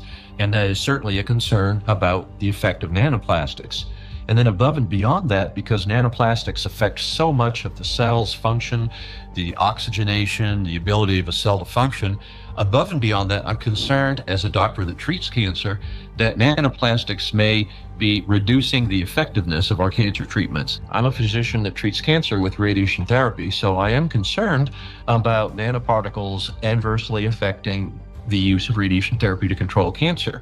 And there's actually been some preclinical research on this that does suggest that the nanoparticles, and certainly contributed to by the typical negative charge that they have, in addition to adversely affecting cells, can actually reduce the effectiveness of radiation therapy. There's certainly a significant theoretical reason to believe that the nanoparticles may reduce the effectiveness of cancer treatments, not only my modality of radiation therapy, but certainly I have the same concern about it reducing the effectiveness of chemotherapy or other systemic treatments or immunotherapy. Research by the Medical University of Vienna has shown that micro and nanoplastic particles remain inside cells far longer than previously believed, as they are passed on to newly formed cells during division.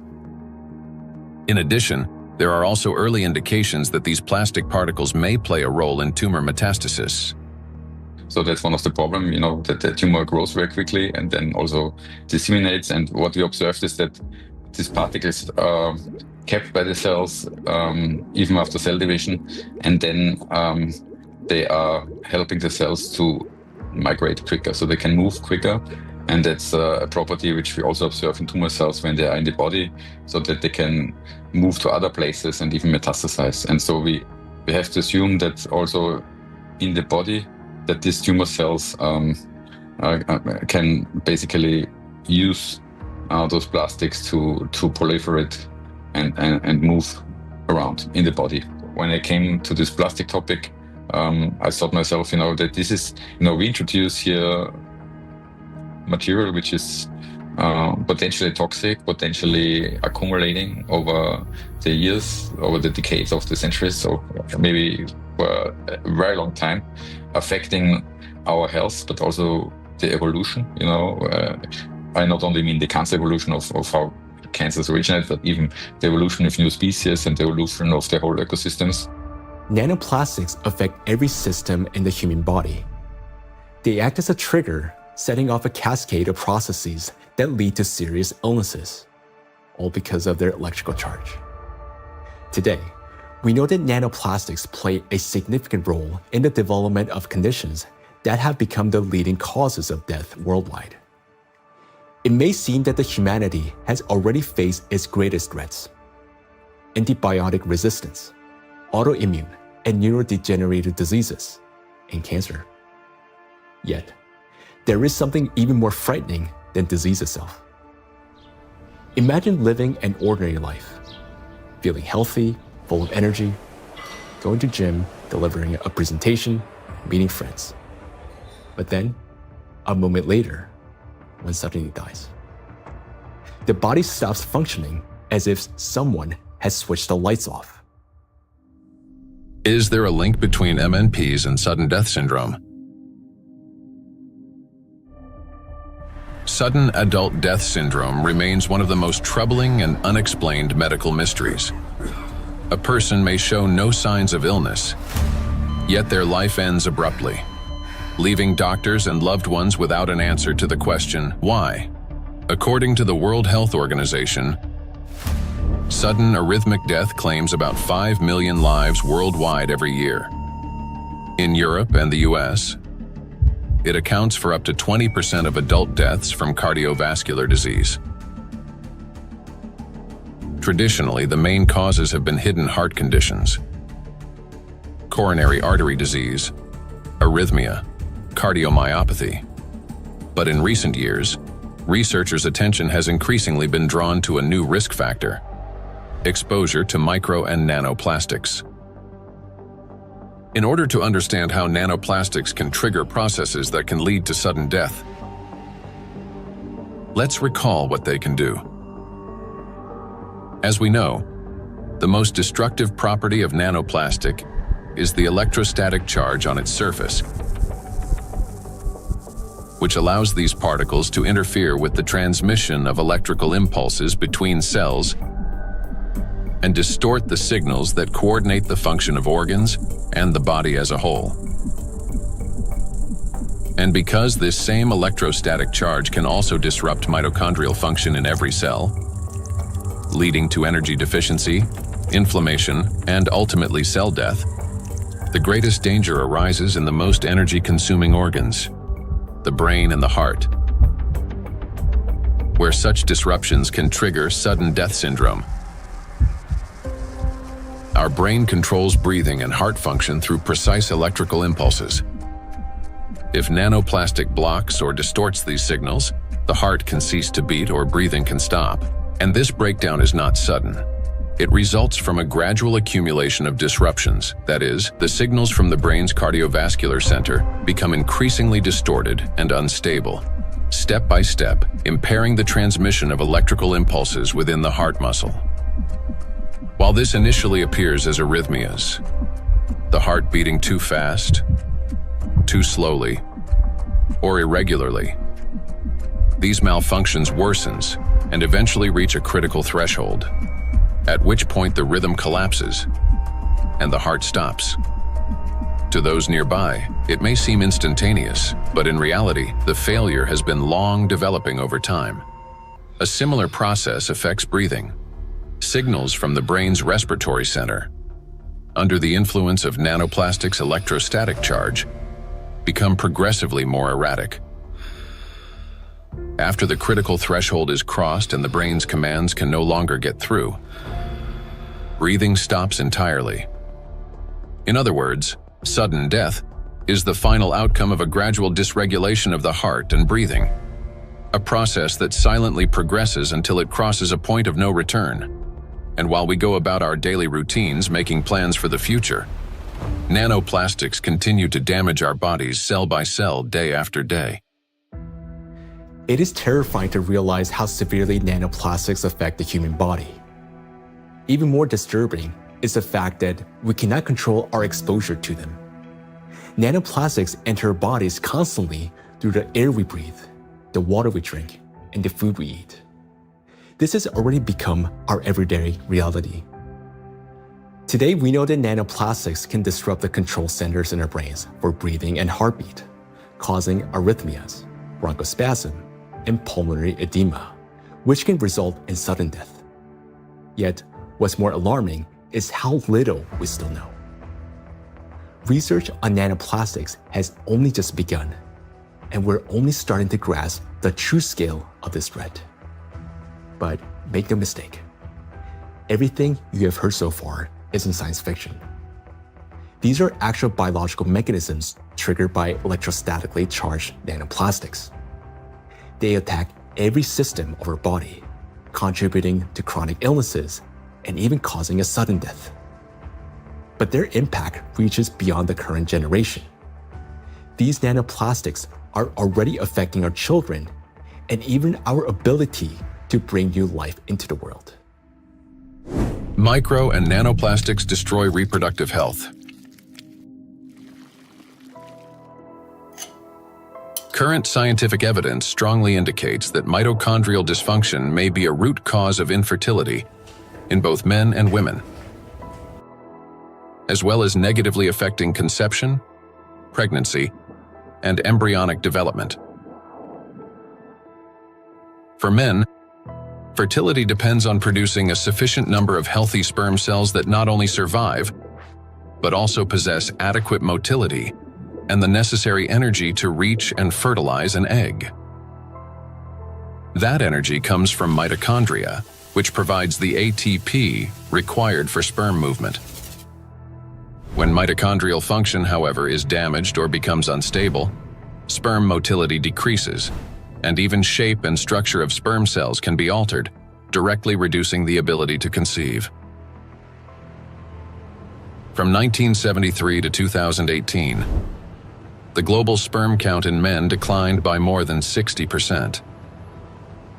We have maybe here two important points if it comes to fertility, because it's not, it's the additives definitely, and we know that for quite some time that additives have endocrine disrupting or may have endocrine disrupting properties, and that can influence the fertility, but also they can be part of the particles themselves, because the particles, you know, in many ways can have already added these endocrine disruptors, or they can also have them as the corona, so they can integrate them into the surface of the particles and then enter the body via the particles as a Trojan horse, basically. So you can have both ways.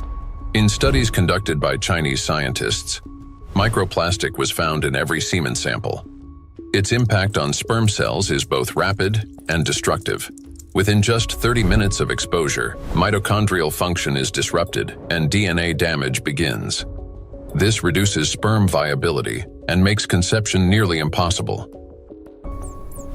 Animal studies have shown that micro and nanoplastics can accumulate in the testes, cause testosterone deficiency, and impair spermatogenesis. Micro and nanoplastics disrupt erectile function.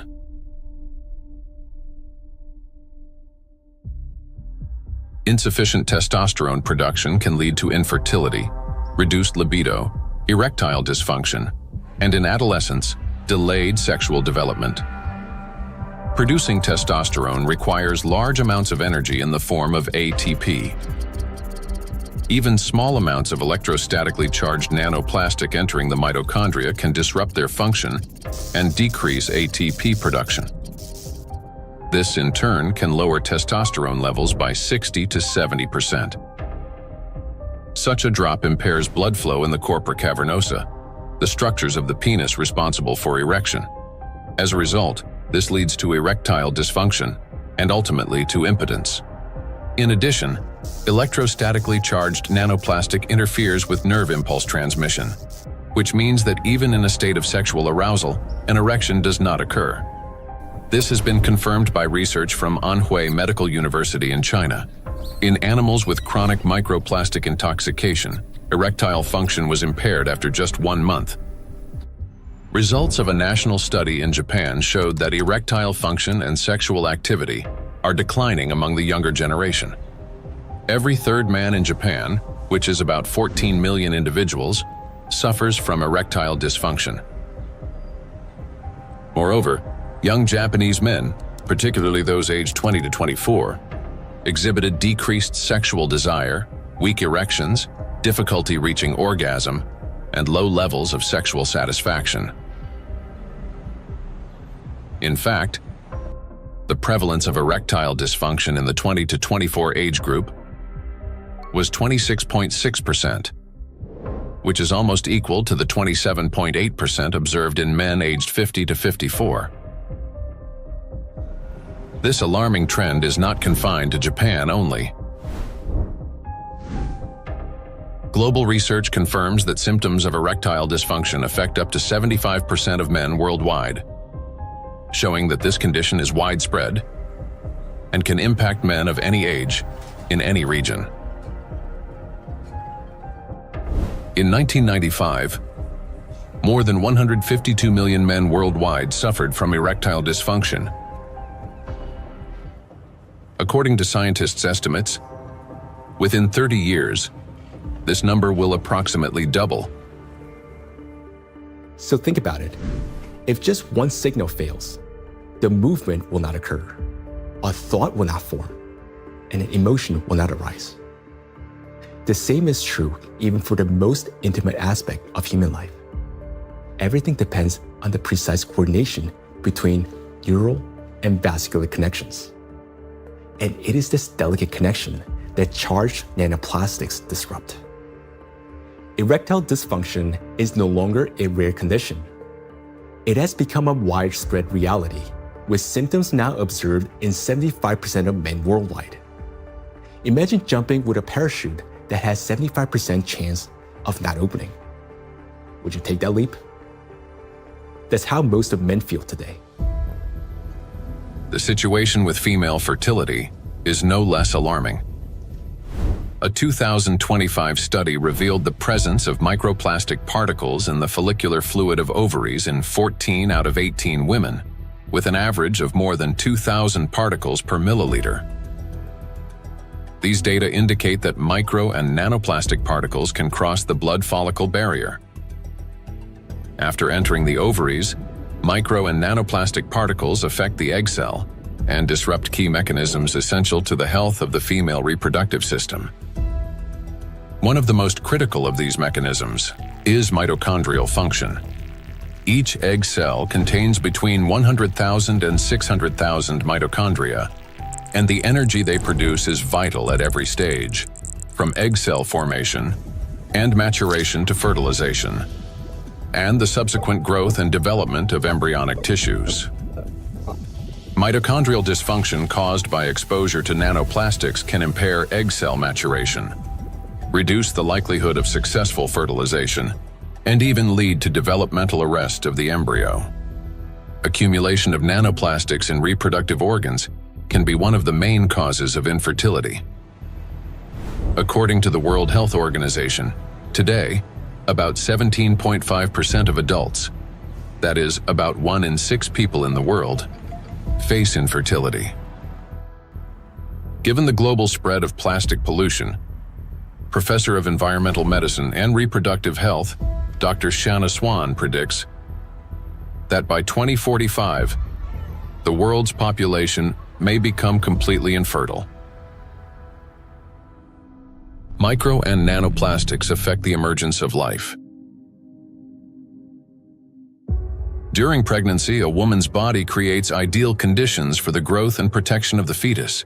However, even the placenta, the body's primary barrier between mother and child, cannot stop plastic nanoparticles from crossing through. A research team led by Antonio Ragusa made a landmark discovery when they detected microplastic particles in the human placenta for the first time. Their findings showed that plastic can penetrate a place where no artificial material had ever been found before, the very environment where new life begins. I was in a wonderful place in Italy, in Sardinia, a place called Piscinas, in Sulcis, in the southwest of Sardinia, where the old mining areas are. It's a very remote, beautiful spot where there's nothing around for 6 or 7 kilometers. While I was walking, I suddenly saw these bright, colorful, sparkling things on the beach. I asked my wife, "What is this?" She looked at me a little puzzled and said, "Well, it's plastic."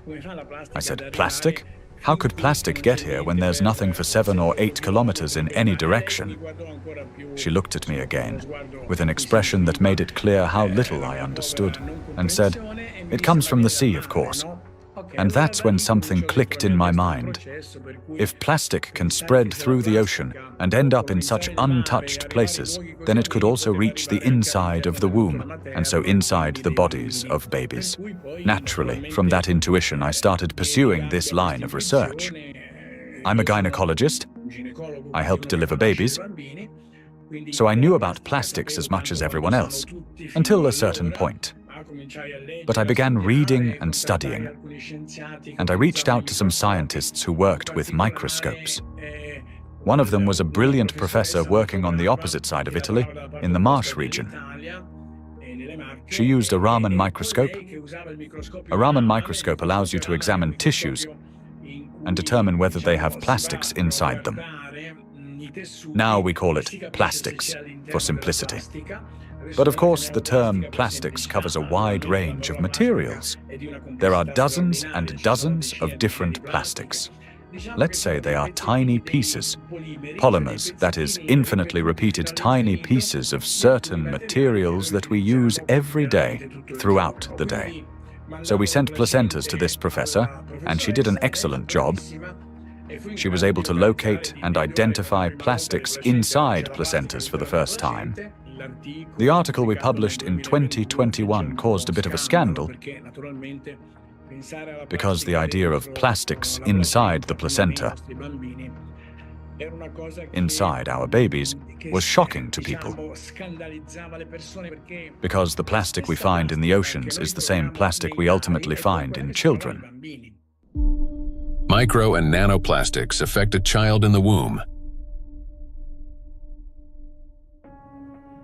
Plastic triggers inflammation and disrupts blood flow in the placenta. This means the fetus receives less oxygen and fewer nutrients, increasing the risk of intrauterine growth restriction, hypoxia, and preterm birth. The more plastic there is in the placenta, the more likely it is that babies, unfortunately, are born prematurely. And these babies also tend to be smaller compared to those with lower levels of plastic exposure. We have to recognize that premature birth is the main problem facing humans today. In Italy, it's about 7%. In the United States, where the healthcare system is clearly less effective than Italy's, 12% of babies are born prematurely. So, in this sense, an increase in this number would mean an even greater burden for humanity, biologically, for families, and for everyone involved, and of course, economically, for those who care about costs. We know that these particles can be taken up by these particles going through the placenta and then being found in the embryo, and therefore indicating that already in very early life we have an exposure also to the embryo. The electrostatic charge carried by nanoplastics is especially dangerous in embryonic tissues, where even minor disruptions can lead to developmental abnormalities. In other words, nanoplastics begin harming the child's body even at the very earliest stages of its formation. Over the past 2 decades, physicians have documented an alarming increase in congenital birth defects. For instance, Chinese researchers have found that in China, the rate of such defects has nearly tripled. Similar trends have been observed in other countries. One of the fastest-growing congenital abnormalities in newborns is gastroschisis, a defect of the anterior abdominal wall in which loops of the intestine and sometimes other organs protrude through an opening in the abdominal cavity. The prevalence of this defect has increased over the past 3 decades. For instance, in the United States between 1995 and 2012, the percentage increase in gastroschisis ranged from 68% to 263%. An increasing number of children are also being born with hypospadias, a condition in which the urethral opening in boys is located in an abnormal position. In the United States, the incidence of hypospadias has risen by approximately 17% over the past 20 years. A recent growing number of cases involving congenital heart defects, Down syndrome, and other developmental anomalies have also been reported. Impact of micro and nanoplastics on children after birth. After birth, children continue to be exposed to micro and nanoplastic particles. Plastic baby bottles, food packaging, and toys are all sources of contamination. When a baby bottle containing warm water is shaken, up to 16 million microplastic particles per liter can be released. Hot water and sterilization further accelerate this process. As a result, infants are exposed daily to millions of microplastic particles and trillions of nanoplastics. Scientists have even detected microplastic in human breast milk. Research has shown that nearly 40% of breast milk samples, one of the most essential sources of infant nutrition, already contain hazardous plastic microparticles. Due to their higher metabolic rate and breathing frequency, children take in more air, water, and food per unit of body weight than adults. Consequently, at the same level of environmental contamination, their bodies absorb higher doses of microplastic. Moreover, the protective barriers in a child's body are not yet fully developed. This means plastic particles can penetrate tissues more easily and accumulate at higher concentrations.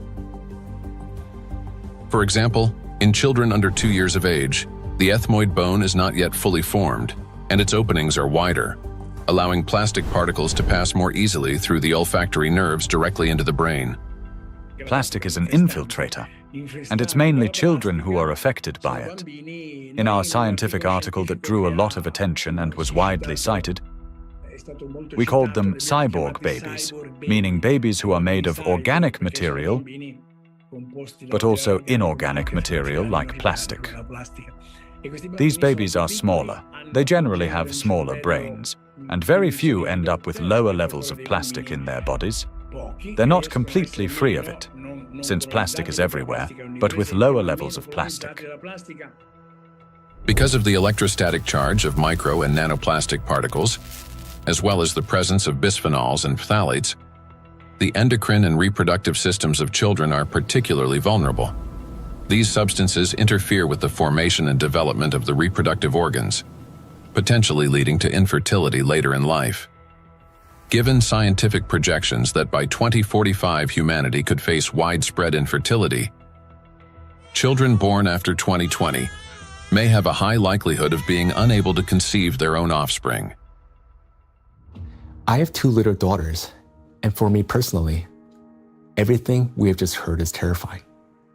The truth is that we still don't fully understand the catastrophic consequences of our children being exposed to micro nanoplastics.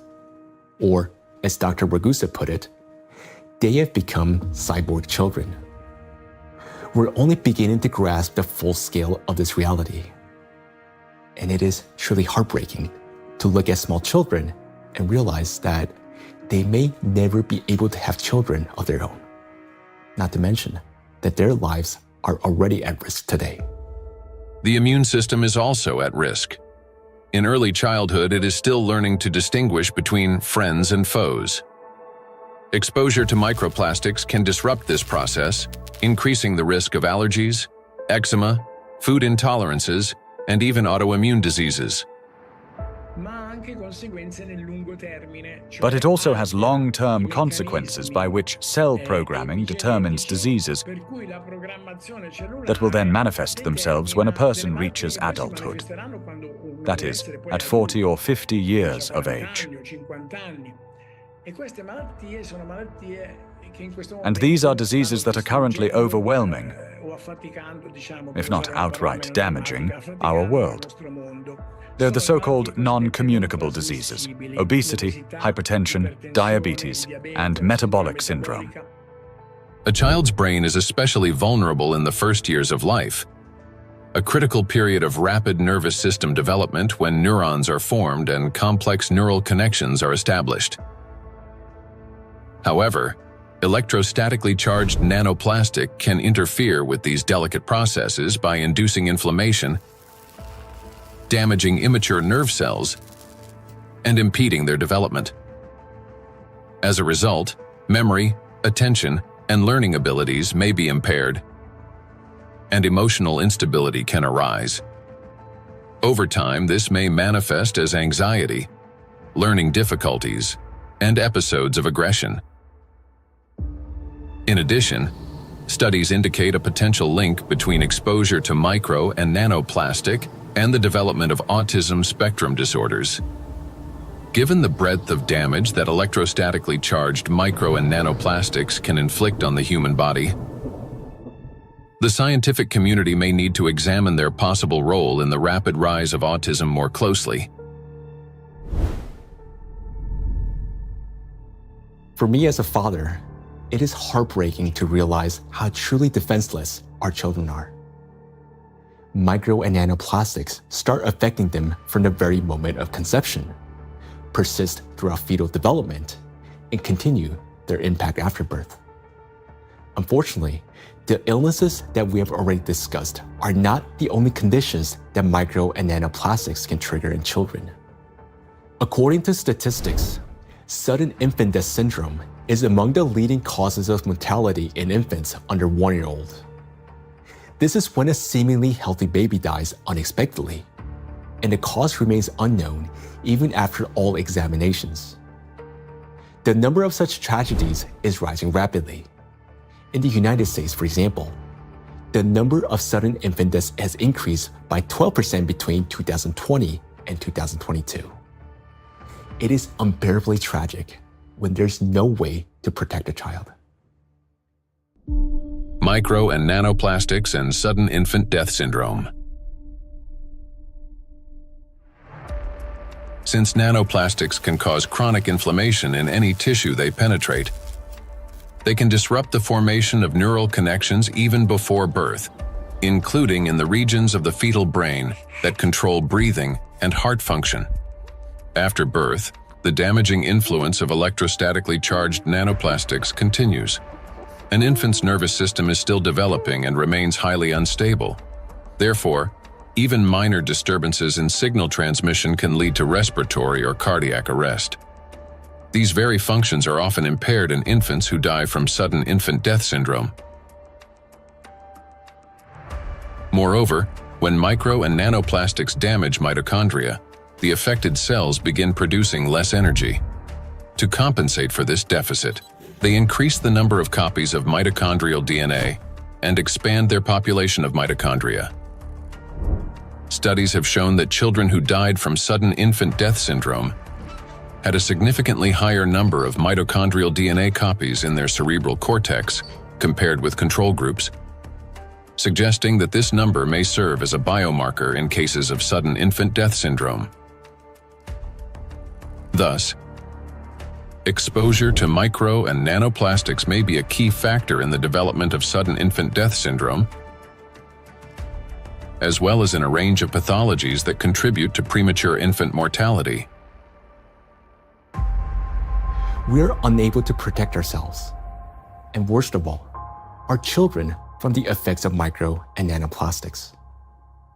While modern diagnostic equipment capable of accurately identifying the true causes of disease and death is still not available everywhere, we can say with high degree of confidence that nanoplastics contribute to the development of many illnesses and may accelerate their progression.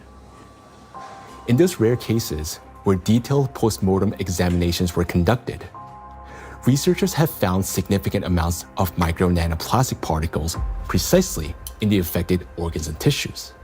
For example, in brain tissues, atherosclerotic plaques, malignant tumors, and other pathological formations. But despite millions of deaths every year, such investigations into the presence of these plastic particles are carried out only in isolated cases. There are two main reasons for this. First, many laboratories simply lack the equipment required to reliably detect micro and nanoplastics. Second, doctors and researchers, they rarely consider the possibility that these particles could potentially influence the development or outcome of the disease. Consequently, medical reports continue to list familiar diagnoses, although behind them may lie an overlooked factor: the impact of micro and nanoplastics on the human body. I understand that hearing this part of our investigation may have been very difficult. It was for me as well, believe me. But the impact of micro nanoplastics on all of us is not something we can continue to ignore. This is a crisis already underway, one that remained unnoticed for so long because the threat has been working silently within. Every day, and I'm not talking about every year or every month, but every single day, the amount of micro and nanoplastics around us continues to increase. Large plastic waste constantly breaks down into smaller particles, and these particles eventually enter our bodies through the food we eat, the water we drink, and the air we breathe. This means that with every meal, every sip of water, and every breath, huge quantities of nanoplastics enter our bodies and begin their destructive work. Their harmful effects on our cells grow in direct proportion to their concentration. And this is a scientific fact. What's even more alarming is that today, there is already so much micro nanoplastics accumulated in the ocean that it will be enough to destroy the entire biosphere, including humans, at least 3 times over. When we hear about threats of such magnitude, our instinct is to run away from them. And I understand that. It may feel like the only logical response is to eliminate plastic from our lives completely, or better yet, to take our family and move to some pristine corner of our planet. But would that really solve the problem? In fact, where could we possibly go to escape micro and nanoplastics? Finding solutions.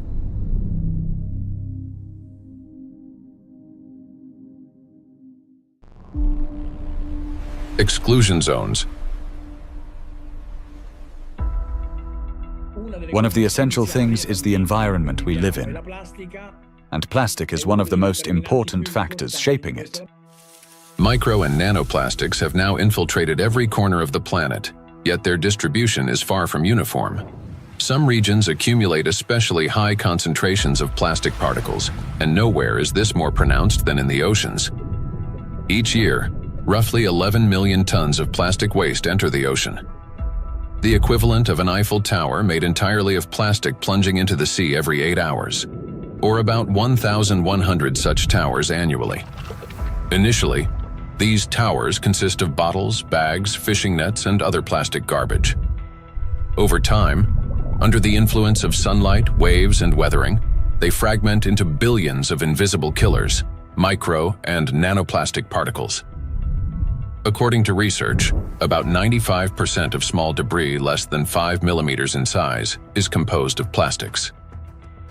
The surface of the world's oceans is already covered with more than 350 trillion particles of microplastics, and the number continues to grow rapidly. However, the ocean depths hold countless trillions more, forming an invisible yet enormous area of contamination. And yet, that's not all. The sea breeze has become toxic. When waves break at the ocean surface, they generate countless bubbles. As these bubbles burst, they release not only salt crystals into the air, but also microscopic plastic particles. Carried by the wind, micro and nanoplastics scatter across the planet. The stronger the wind and the higher the sea foam, especially during storms, the more particles lifted into the atmosphere. Though invisible to the naked eye, the air around us is literally saturated with them. Each year, approximately 136,000 tons of microplastics are carried from the ocean to land by sea breeze. That is more than 370 tons every single day. In the atmosphere, plastics are transported thousands of kilometers by air currents. They settle in dew and fall to the ground with snow and rain. The coasts and coastal regions are the first to bear the impact. When people go to this seashore, for holiday, for swimming, to receive some sunlight, they always send me pictures of microplastics because all the seaside are full of microplastics. A study conducted in a coastal city in eastern China found that a person can inhale up to 1 million microplastic particles per year simply by spending time outdoors. The greatest danger comes from particles smaller than 100 micrometers, which can easily enter the respiratory tract. Because most of the coastal countries in the Mediterranean Sea don't have proper waste management system, so they release huge amount of plastic waste into the Mediterranean Sea. This is the first reason. The second reason, we have 2 rivers in this part of the Mediterranean Sea, Seyhan and Ceyhan. These 2 rivers, in 2 of the 5 most polluted rivers in the Mediterranean Sea. Recycling actually makes those 2 rivers most polluted rivers in the Mediterranean Sea.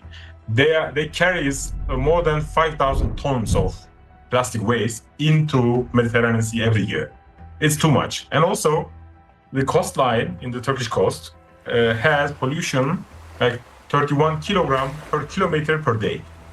Every day, 31 kilogram of plastic waste reach that coast in 1 kilometer coastline. It's too much. Just imagine, one plastic bottle is 10 gram or 15 gram. You can imagine how many plastic bottle, strand on those coastlines. Dr. Sarju Ganatra is a cardiac oncologist and director of the Cardiac Oncology Program at Lehigh Hospital and Medical Center. He leads research at the intersection of cardiovascular medicine, oncology, and environmental sustainability. According to his study, which was presented to the American Academy of Neurology, living in coastal areas is associated with an increased risk of brain and mobility disability. The reason for this is the high concentration of microplastics in the water, air, and soil of these regions. It's alarming, truly, that what we are seeing, that people living close to the coastal water with high amount of microplastic concentration in the seawater, they have higher prevalence, higher rates of various cardiovascular disease, stroke, diabetes, and other metabolic conditions, as well as cognitive mobility and self-caring disabilities and abilities to live independently essentially are less in that population. Researchers analyzed health data from residents of 218 coastal counties across the United States, comparing CDC reports with levels of environmental microplastic pollution. The findings are striking. Memory and cognitive impairments occurred 9% more often among residents of areas with high concentrations of micro and nanoplastics, compared to those in areas with low concentrations. Motor disorders were 6% more frequent. Difficulties with self-care, such as dressing or maintaining hygiene, were 16% more common. Inability to live independently, including managing finances or shopping, was 8% more frequent. In coastal regions, where the concentration of micro and nanoplastics far exceeds that found in inland, people are already paying the price, not only with their health, but with their lives. In a study led by Dr. Sarju Ganatra, scientists compared regions with high and low levels of microplastic pollution. But this raises an important question. That is, what does low level mean today? To answer this, let's look at the numbers. Dr. Ganatra defined a low level of contamination as one tiny plastic particle per 200 bathtubs filled with seawater. At first glance, that might sound negligible. But when that single particle breaks down into nanoscale fragments, the number of particles increases not by tens or hundreds, but by millions of times. Let's consider a simple calculation. Suppose the volume of one such tiny plastic particle is just 1 cubic millimeter, roughly the size of a grain of sand. Over time, it breaks down into many smaller pieces. Now, if we assume that this single microparticle disintegrates into fragments about 100 nanometers in diameter, that would generate about 1 trillion particles. And if their size decreases to 10 nanometers, the number would skyrocket to 10 to the 15th, or 1 quadrillion nanoparticles, all from a single microparticle. So what does this mean in practice? It means that even one glass of such clean water, which hardly exists anymore, would potentially contain about 5 million nanoplastic particles. And for the human body, after drinking just one glass, at least 5 million cells will be put at risk. So can this so-called low level of contamination truly be considered safe? Each of those 5 million particles entering a body can trigger inflammation, cause hypoxia, and disrupt communication between neurons. Note that these effects aren't always immediately noticeable. A mild headache, occasional fatigue, anxiety, or difficulty concentrating. All these may be early warning signs of cognitive decline, neurodegenerative diseases, disability, and ultimately, death. These symptoms are particularly evident among people who live or spend significant time near the coastal regions. And the decline in their health is an early warning sign. a reflection of a much larger crisis unfolding across the world. Do you remember Professor Gundogan saying that the coastal countries of the Mediterranean don't have an adequate waste management system? Well, according to research, the concentration of microplastics in this region is about 4 times greater than North Pacific Ocean, where, by the way, the Great Pacific Garbage Patch is located. And in addition to 5 already known invisible garbage patches, researchers have identified a 6th garbage patch hidden in the Mediterranean Sea. It's called invisible because it consists mostly of microplastics. And unlike other oceanic garbage patches, which are at least far away from the densely populated coastline, this one is surrounded by 21 countries. It's a home to nearly 500 million people. We can say that this is the most dangerous garbage patch of the planet, because here, the plastic has already broken down into small sizes that are dangerous for life. Everyone living in the Mediterranean is constantly breathing air with an extremely high concentration of micro-nanoplastics. This is an extremely dangerous zone that should have been long ago been designated as an exclusion zone. Now, recall the battery example and imagine how many charged particles are present and how much energy is concentrated there. That's why the Mediterranean Sea is warming faster than the rest of the world's oceans. This is very serious because Mediterranean plays a key role in shaping the climate of Europe and the Mediterranean countries. It affects the weather patterns, rainfall distribution, and even the ecosystems of the entire region. It is precisely this extreme warming here, driven by micro and nanoplastics, that is intensifying the climate anomalies, extreme weather events, and even natural disasters throughout the Mediterranean. Meanwhile, the amount of micro and nanoplastics continue to rise with every passing minute. And what worries me personally is that people do not know this and continue traveling to these regions, often with their children, thinking that they're going there to rest and recharge, when in reality, they're entering a zone of extreme danger. So the things that once symbolized health, freedom, and luxury, a yacht on an open water, a villa by the sea, or even a private island in the ocean, they're now slowly turning into exclusion zones. For now, this problem is mainly recognized by scientists, but it will soon become impossible for the public to ignore. And when that moment comes, mass migration from coastal regions will be inevitable. Thus, if we fail to find a solution, the economic losses will be enormous, as the tourism industry will collapse and luxury resorts on the coast will be deserted. Yet, the threat doesn't end there, because the tiny plastics are constantly spreading by the atmospheric circulation and contaminating everything in its path. Borders just for human, not for particles. So all these small microplastics can travel long distances. We have done experiments on the samples in Siberia, on samples in the north and south and polar regions, and we found in many of those we found nanoplastics. So most of the areas that are considered pristine are at least episodically polluted by nanoplastics via air.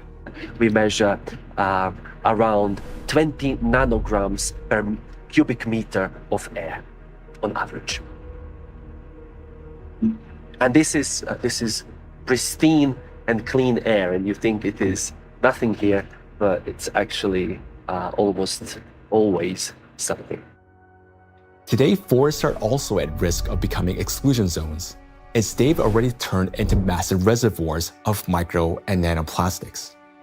I understand that our instinct, especially as parents, is to search for cleaner and safer places like coastlines and forests where the air feels fresher.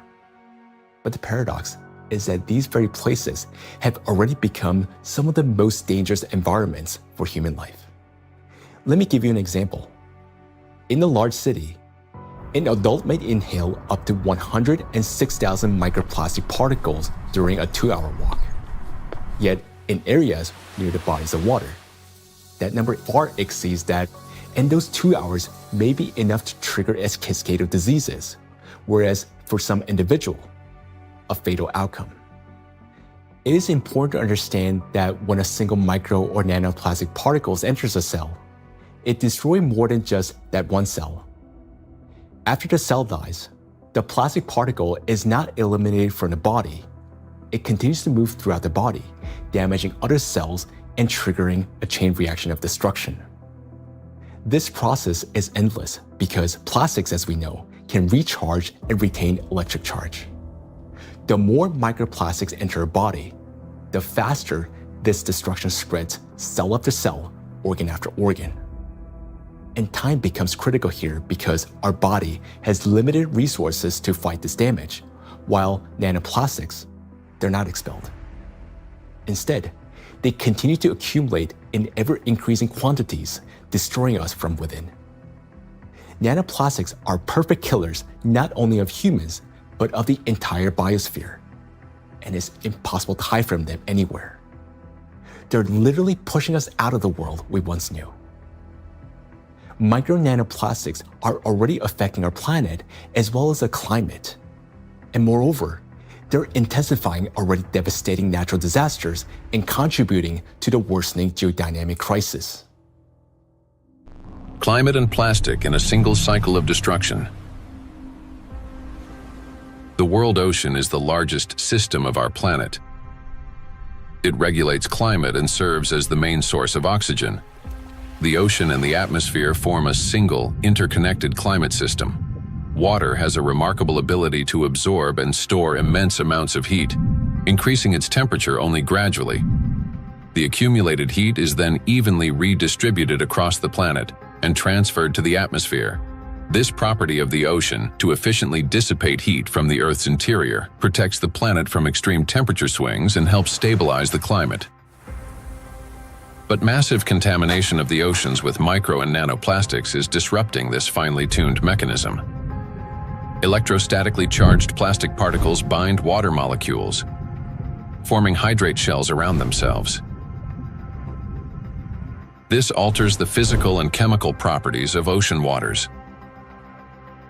This has already reduced its thermal conductivity and created pockets of overheated zones where heat can no longer dissipate. Consequently, overall ocean warming is accelerating. This topic is explored in greater detail in the documentary Anthropogenic Factor in the Ocean's Demise. Excessive ocean heating, in turn, increases evaporation and disrupts atmospheric circulation. As a result, both the temperature and humidity of the atmosphere rise. Electrostatically charged nanoplastic particles act as condensation nuclei, causing moisture droplets to freeze at lower altitudes and at higher temperatures, 4 to 10 degrees Celsius. This accelerates cloud formation and contributes to abnormal weather events, large hail, extreme downpours, and disruptions of the hydrological cycle. Charged plastic particles are already influencing weather formation, affecting flight safety, cloud development, and even where and how the precipitation occurs. In other words, microplastic has already become a driver of climate instability.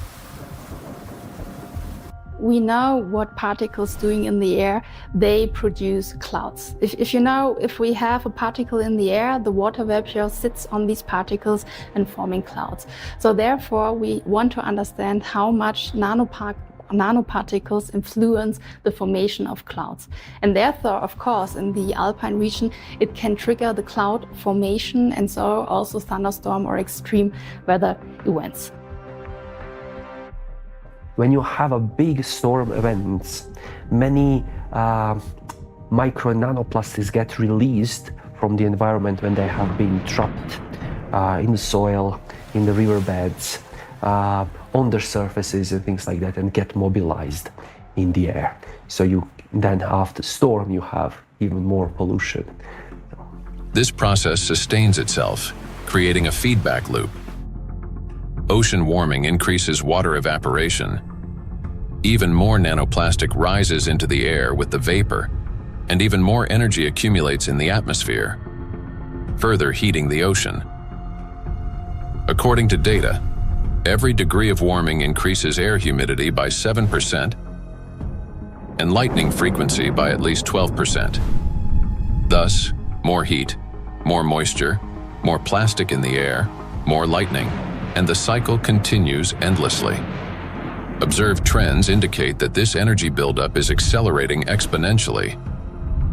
And with each passing year, climate anomalies are becoming more distinct and more destructive. We are seeing the hottest summer in Europe after having a record-breaking summer last year. Similarly, here in the northeast of US, we are seeing record-breaking temperature. Every year for last 2-3 years, we are saying, oh, this is the hottest day. And then the next year comes and there is a new hottest day. The nighttime temperature in Southeast Asia is not dipping at all in many places and kind of trapping the heat. So our body is not getting even that relief at nighttime. There is increase in air pollution. There is increase in all sorts of chemical pollution. And so if you think about this holistically, it's a huge impact on the planetary health. And I think this is a time, this is a reminder that we are part of the planetary system. We belong to it.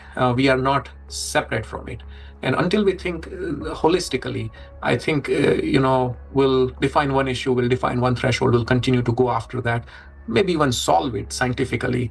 But until we think holistically and act holistically as a community, as a society, I think we are in trouble.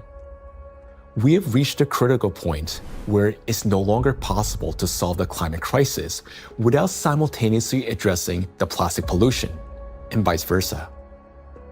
The two are interconnected, each reinforcing the other. And as we continue to study this issue, the picture becomes even more alarming because we're now beginning to understand what is truly happening. I am. Both for myself and my family, but also for the future generations. There was a time where I thought that, the climate change is real, of course, but this is for future generations to be affected by, and I was still equally concerned. But in no time, and I would say in less than 5 to 10 years, we started from that mindset and time frame. Within 5 to 10 years, we started feeling it. Getting impacted by it in our day-to-day life.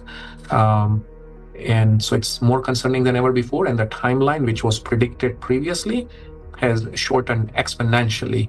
The impact we are seeing on a global climate, from ambient air to the thinning of the Arctic ice, and it's not linear model, right? I mean, the physics is gonna play out. The thinner the ice, it's gonna take much less amount of time to melt it, even the same volume, in a much shorter period of time. So I think these timelines are really concerning, and I am afraid, yes.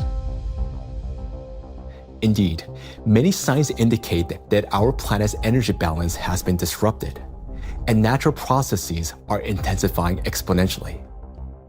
Consequently, we may have less and less time to respond, and nanoplastics are playing a key role in this acceleration. In the past, excess heat from the Earth's interior was removed gradually, step by step, yet effectively. It was first partially absorbed by the oceans, and then transferred into the atmosphere, and then finally released into the space. This sequential process prevented excess energy from accumulating within the Earth's interior or the atmosphere, allowing the planet to cool and reduce the thermal load on the inner layers. But today, this natural mechanism has been disrupted.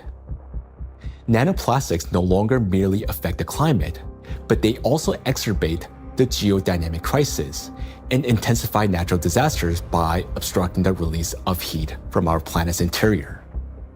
The role of micro nanoplastics in this process is described in detail in the report on the progression of climate catastrophes on Earth and their catastrophic consequences. So our entire planet is contaminated with micro and nanoplastics, and we have nowhere to escape to. These particles are in us, in our children, disrupting and destroying more and more cells in our bodies. This is why confronting plastic pollution is no longer optional. It is essential for our survival. The first and most obvious step may appear to be eliminating the use of plastic and recycling the waste that has already accumulated. But we must ask ourselves, will that truly be enough? The illusion of addressing plastic pollution. Even if we were to stop plastic production today, even if the last plastic bottle we discard today, it's going to last there in our oceans for at least 400 plus years. And then the journey of micro nanoplastic begins. And so we have a poster in our cafeteria where we say that, you may not see your grandkids or great-great-great-grandkids, but I will, saying the plastic bottle. And I think that's true. If we look at the scale of plastic pollution in the oceans, it becomes clear that a complete cleanup can take millennia. Today, the world ocean contains about 200 million tons of plastic waste. Meanwhile, every year, around 20,000 tons are extracted. That's less than 1/100th of 1%, a negligible fraction compared to the existing volume. At this rate, fully cleaning the ocean would take about 10,000 years. And that's only if we stopped all plastic entering the ocean starting today. Plastics are entering the environment currently at a rate that far exceeds our capacity to remove it from the environment or to mediate the wastes. Let's assume humanity achieves a technological breakthrough, invests enormous resources, and increases cleanup efficiency 5-fold. Even then, the process would still take around 2,000 years. In reality, we cannot cope even with the current annual influx of pollution, let alone eliminate the consequences of what has been accumulating for decades. Not only are we unable to remove all the plastic that has built up in the biosphere, but attempting to do so could also endanger living organisms. There are some organization initiatives, they are trying to collect the waste, accumulate that garbage patches, that locations. They are also collecting nullstone, the organisms living just the 15 centimeter of the first layer of top ocean. So those organisms, using that, those artificial material as a, hunting ground, nesting ground, feeding ground, or, they are laying egg on those plastics. So when you remove all these plastics, you also remove all those organisms. So because removal itself also another problem. So once plastics get in the environment, there is no proper and harmless way of removing these plastics from those environments. Moreover, a significant portion of plastics has already broken down into micro and nanoparticles that now lie on the seabed, drift through the water column, have entered the bodies of marine organisms, and become part of the global cycle of matter. These particles cannot be captured with nets or collected manually. This means that simple mechanical removal of plastics from the environment, even under the most optimistic scenario, will not solve the problem. We are no longer dealing with debris that can simply be picked up, but with nanoparticles carrying an electrostatic charge. This nanomaterial has already become embedded in every living thing on the planet. And even if we succeeded in removing every plastic bottle and every wrapper from the ocean, one question would still remain.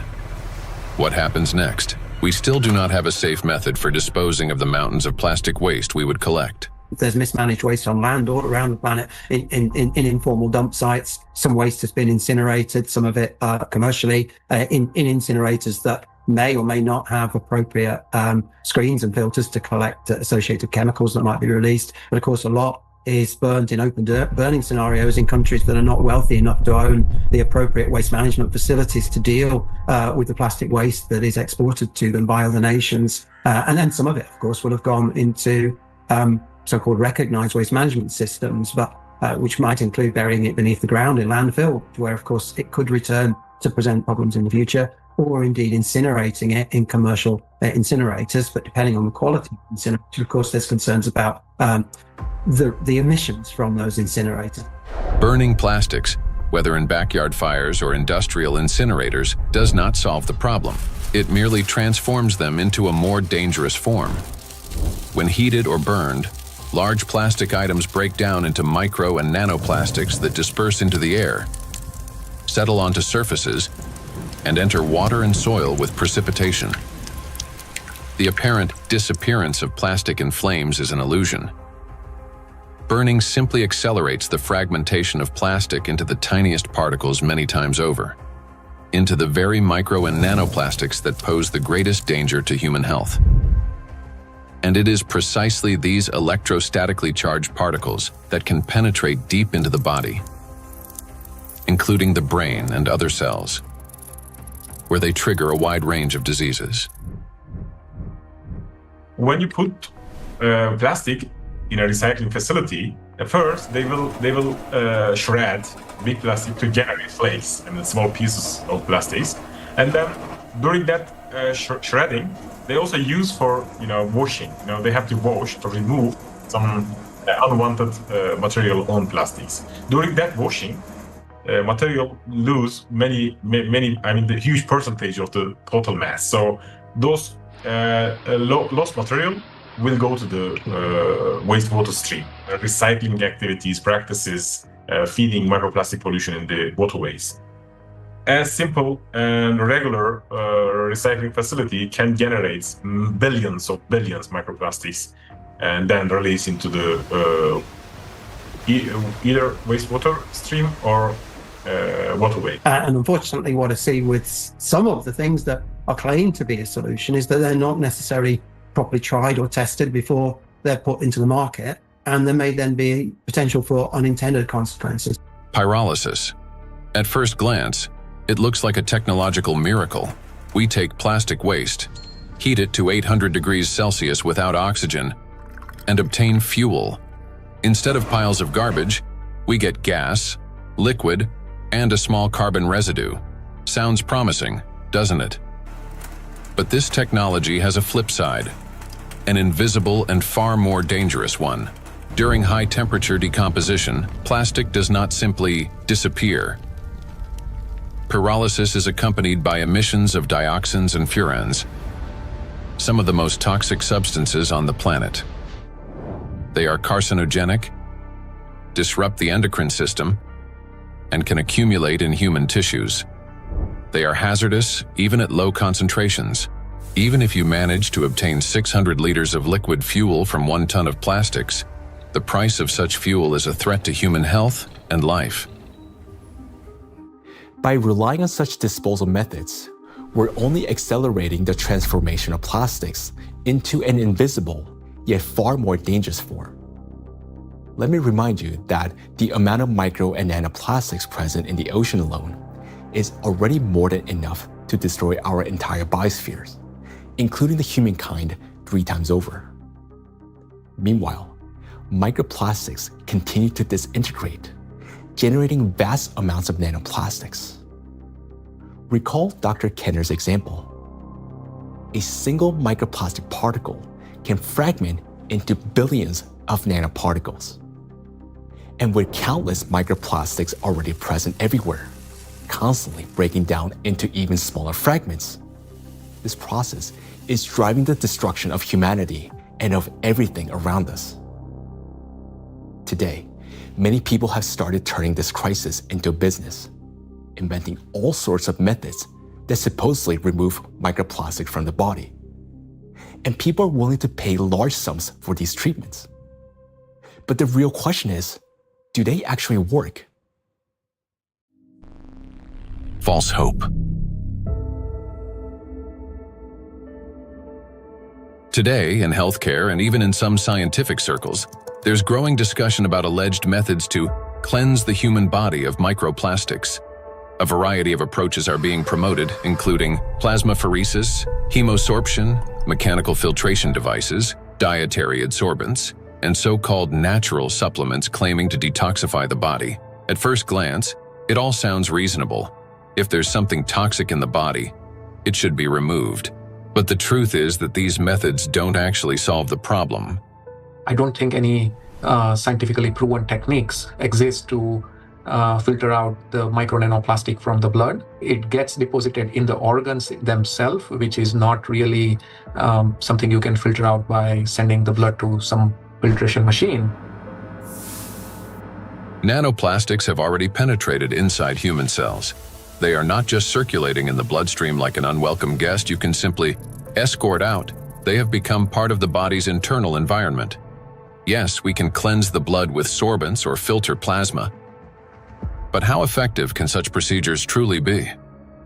We started this plastic production and the usage of these materials, which have a lot of, positive effects. That we in the hospital, I just, when I look around in my, daily work environment, I guess that 80% of everything I touch in the hospital is of plastic, starting with my gloves. And probably 80-90% of the machine itself is made of the plastic. And that's a very important point for healthcare. What's more, the very solutions used for blood purification procedures also contain plastics. When you get sick, you are going to a hospital, you probably will go to the hospital for treatment, and then they will give you some solutions, some infusions, like they will put something inside your vein, and then they transfer some liquid from plastic package to your blood system. So those intravenous solutions has at least 62 microplastic particles per liter. So this is direct transfer exposure microplastic to human system, blood system. So we end up with a paradox. We are using plastics to try to eliminate the consequences of plastics. Such procedures may indeed reduce the overall toxic load, but they don't address the core issue. They don't extract plastic from cells, don't neutralize its electrostatic charge, don't restore disrupted signaling pathways, and don't protect the brain, immune system, or mitochondria. An individual has every right to try such methods. It is their personal choice, but it's important not to harbor illusions. Those procedures will not restore lost health. Moreover, plastic isn't just a material used for packaging and household goods. It is the backbone of modern industry, healthcare, transportation, electronics, construction, and even space technology. It's the second most common material on Earth after concrete, so it's extremely widespread.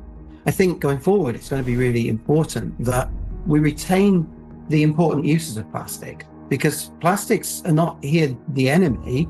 It's not a treaty about not producing plastics. It's a treaty about ending plastic pollution, not ending the production of plastics. And plastics have the potential to bring clear societal benefit. That is why the main goal today isn't to stop plastic production, but to find ways to reduce the impact of micro and nanoplastics on human health and the environment.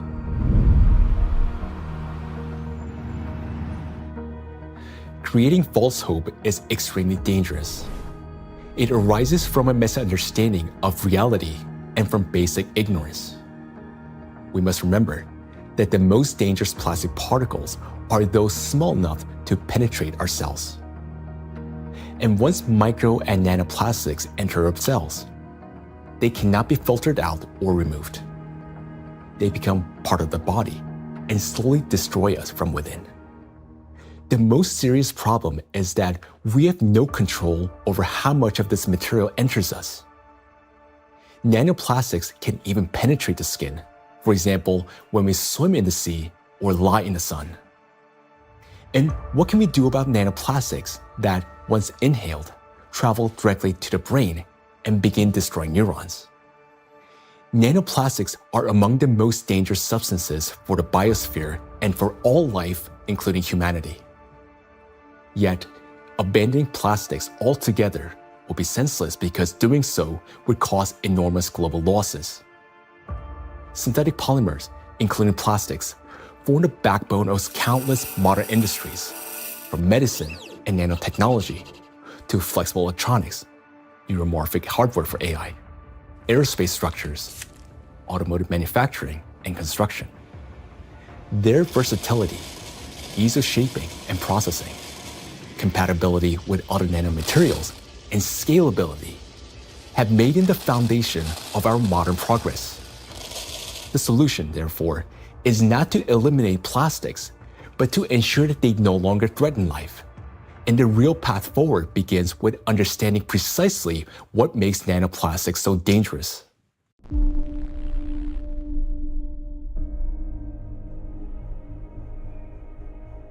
Now, we already know that electrostatic charge is the basis for their destructive power. It is this charge that allows plastic particles to cling to membranes, cross biological barriers, including the brain, bind to proteins, and interfere with genetic processes. The charge transforms plastic from something inert into a tiny, yet powerful destructive force within the biosphere and humankind. Understanding this, the scientific group of ALLATRA was the first to propose a strategic direction, that is, to deprive nanoplastics of their ability to accumulate and retain electric charge. Note that countless nanoparticles exist around us, yet most do not penetrate or destroy our cells. Only plastics do because of their electrolyte behavior. Thus, if we can eliminate this property, then we can turn micro-nanoplastics into inert and harmless particles that no longer pose danger to us or to the biosphere. Now, how did the scientific group of ALLATRA come to understand this and become the first to propose a solution? The answer goes back many years and to the work of Dr. Igor Danilov, a vertebrologist and researcher who spent many years studying spinal diseases. Over 20 years ago, he was actively engaged in scientific research focused on investigating degenerative processes in intervertebral discs. His work included a comprehensive experimental and clinical study to understand morphological and biochemical changes occurring in the nucleus pulposus, intercellular substance, and cartilaginous tissue of intervertebral discs. While studying cellular processes, Dr. Danilov focused on immune regulation and pathological reactions that could trigger cell degeneration. He noted that mitochondrial dysfunction was one of the main drivers of these changes, and this insight became the starting point for investigating what might be disrupting cellular function. Dr. Danilov frequently visited specialized laboratories, and in the course of detailed analyses, he found foreign particles inside the cells, which he later identified as plastic. This discovery became a key moment in his research, as he began to analyze possible mechanisms by which plastics affect cells. Through his investigations, Igor Danilov determined that the negative impact of tiny plastic particles on cells stems precisely due to the damage they cause to mitochondria. This conclusion was based on observations that cells containing these tiny plastic particles showed clear signs of mitochondrial dysfunction, which in turn exacerbated degenerative processes. Here, Igor Danilov suggested that the ability of plastic particles to penetrate cells may be due to their electrolyte behavior. That is, the ability to accumulate and retain electrostatic charge, which allows them to form a biological shell around themselves. This property enables the plastic particles to enter cells easily, avoid detection by the immune system, cross protective biological barriers, including the blood-brain barrier, disrupt normal cell function, and provoke degeneration and cell death. On this basis, Igor Danilov proposed that to neutralize these tiny plastic particles, we must deprive them of their ability to accumulate and retain charge. He shared his findings and projections about the harmful effects of tiny plastic particles with his colleagues from various medical fields, including surgeons, oncologists, cytologists, pathologists, and geneticists, as well as with biologists and chemists.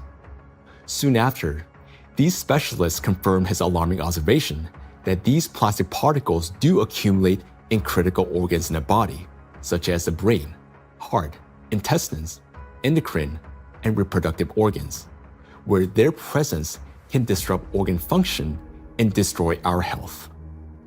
Igor Danilov's predictions were deeply concerning, especially in light of global trends, the rising production of plastics and the growing accumulation of plastic waste in oceans and ecosystems. Thus, more than 20 years ago, the scientific group of ALLATRA realized that micro and nanoplastics pose a serious threat not only to humans, but the entire biosphere. And each year, the number of these particles continues to grow, worsening the situation amid accelerating climate and geodynamic changes on the planet. The implications are far-reaching. If we can eliminate the charge from micro nanoplastics, we will not only eliminate their destructive impact on human health, but also remove the excess energy accumulating in the biosphere, the energy that currently fuels the geodynamic crisis and intensifies natural disasters. Thus, plastic would no longer act as a destabilizing factor, and many planetary threats could be mitigated at once if we can find a way to deprive nanoplastic of their ability to accumulate and retain charge. The question is, how can we achieve this? Well, let's be honest. This task is extremely difficult.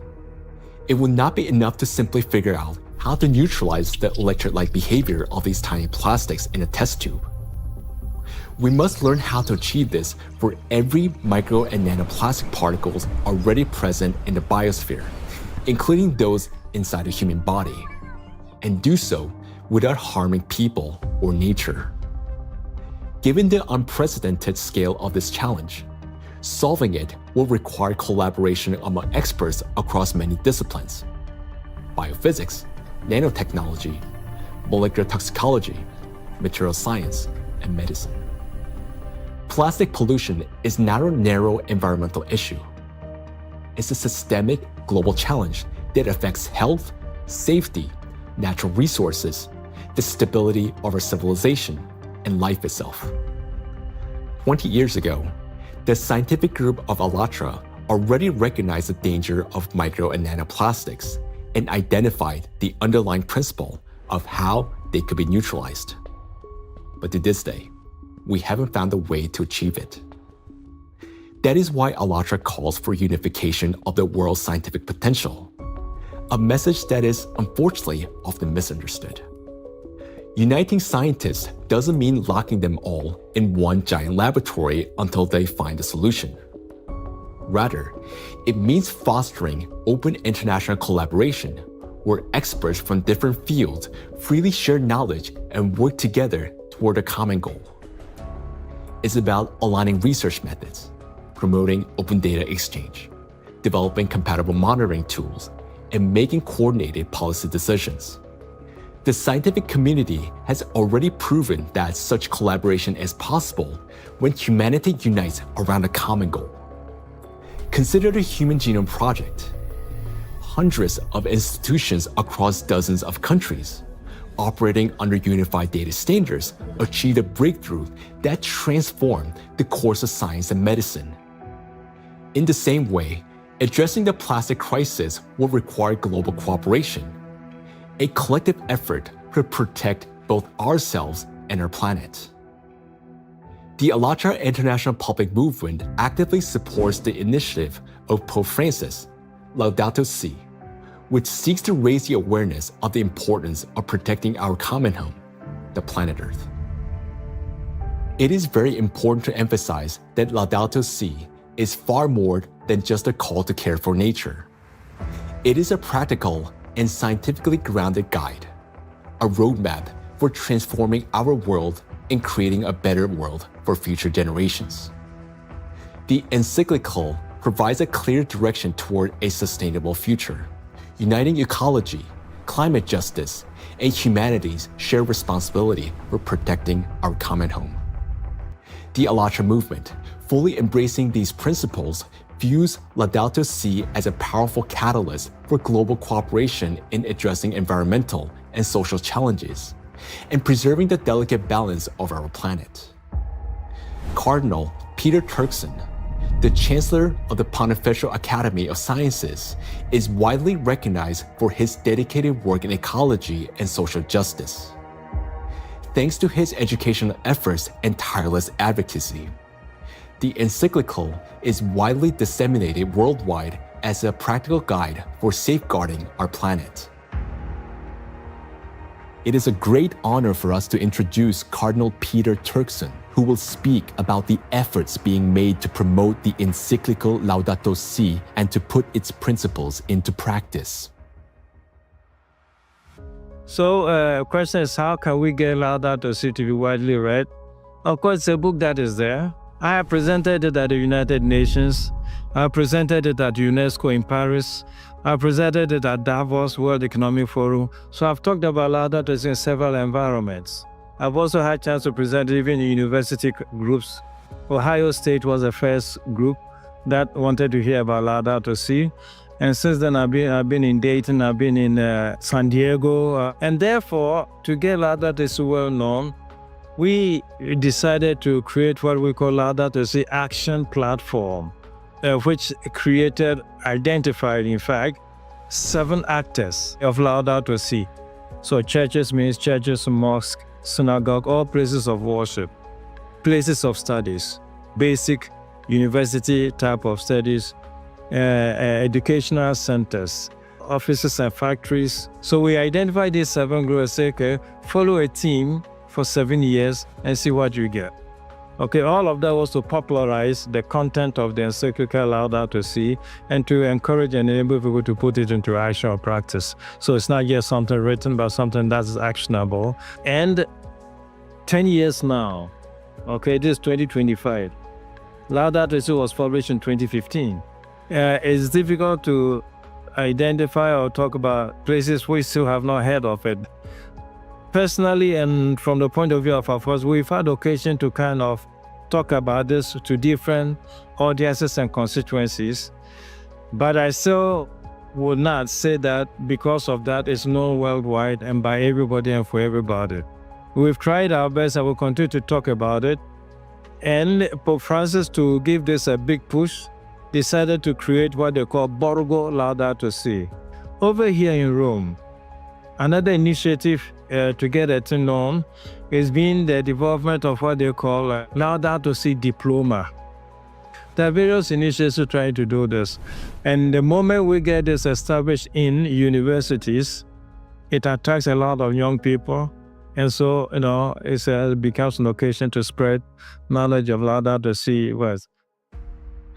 For its scientific and social contribution to the protection of our planet, ALLATRA received the blessing of His Holiness, Pope Francis. This spiritual encouragement to continue working toward the preservation of our planet greatly inspired the participants of ALLATRA and motivate them to pursue a deeper research into the problem of nanoplastics, a growing threat to all humanity and its future. This effort resulted in the publication of the scientific report, Nanoplastic in the Biosphere, from Molecular Impact to Planetary Crisis. And this was presented for the first time in May 2025 at the International Conference of the Centesimus Annus Pro Pontifex Foundation in the Vatican by the President of ALLATRA, Marina Ovtsunova. This documentary is based in part on that scientific report. Such fundamental study into the threat of nanoplastics became possible through the international cooperation between the scientific group of ALLATRA and the Bolivian Catholic University, San Pablo. We are a research team from the Bolivian Catholic University, San Pablo in Cochabamba. Our work seeks to understand how micro and nanoplastics circulate through our environmental matrices, how they interact with other pollutants, and what implications this has for human health and the biosphere.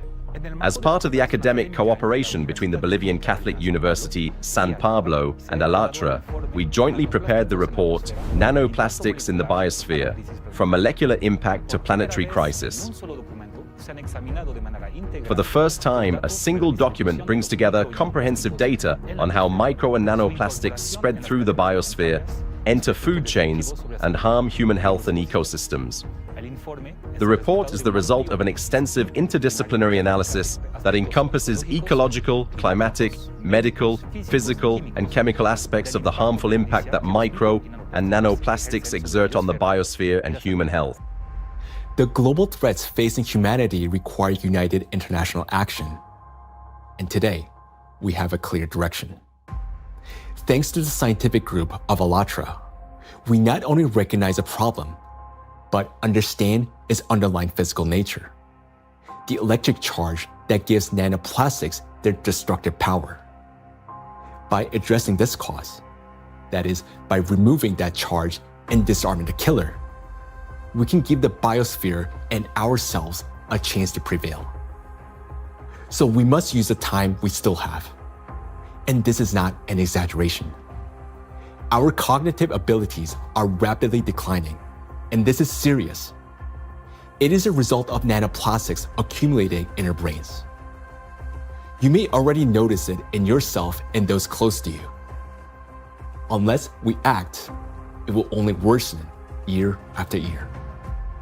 And now, you will learn why. The age of intellectual extinction. Throughout the 20th century, scientists observed a trend. Since 1932, IQ scores had been steadily rising. This phenomenon became known as the Flynn effect.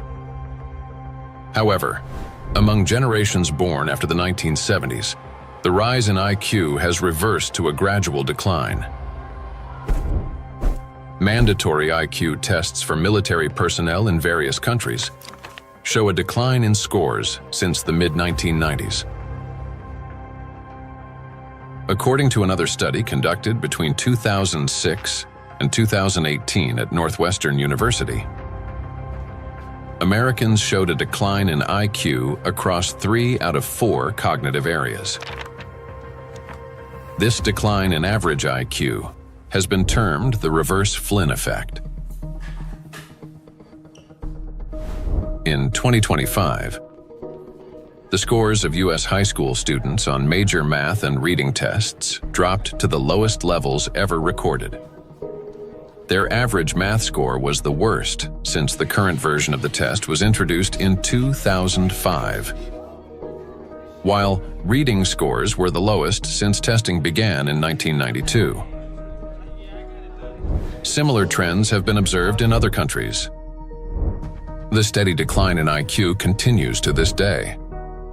Intelligence scores are no longer rising. They're slowly, but surely falling. But what lies behind this troubling trend? One important correlation stands out. The decline in average IQ coincides with the exponential rise in plastic production and pollution. Take a look at the graphs. The more plastic, and therefore the more micro and nanoplastics in the environment, the lower the IQ. This shows a clear link between increasing the amount of plastics and declining cognitive abilities. And that is deeply alarming. This isn't just a statistical correlation. As plastic production has skyrocketed, our daily exposure to micro and nanoplastics has risen with it. Charged plastic particles can easily pass through biological barriers, including the blood-brain barrier.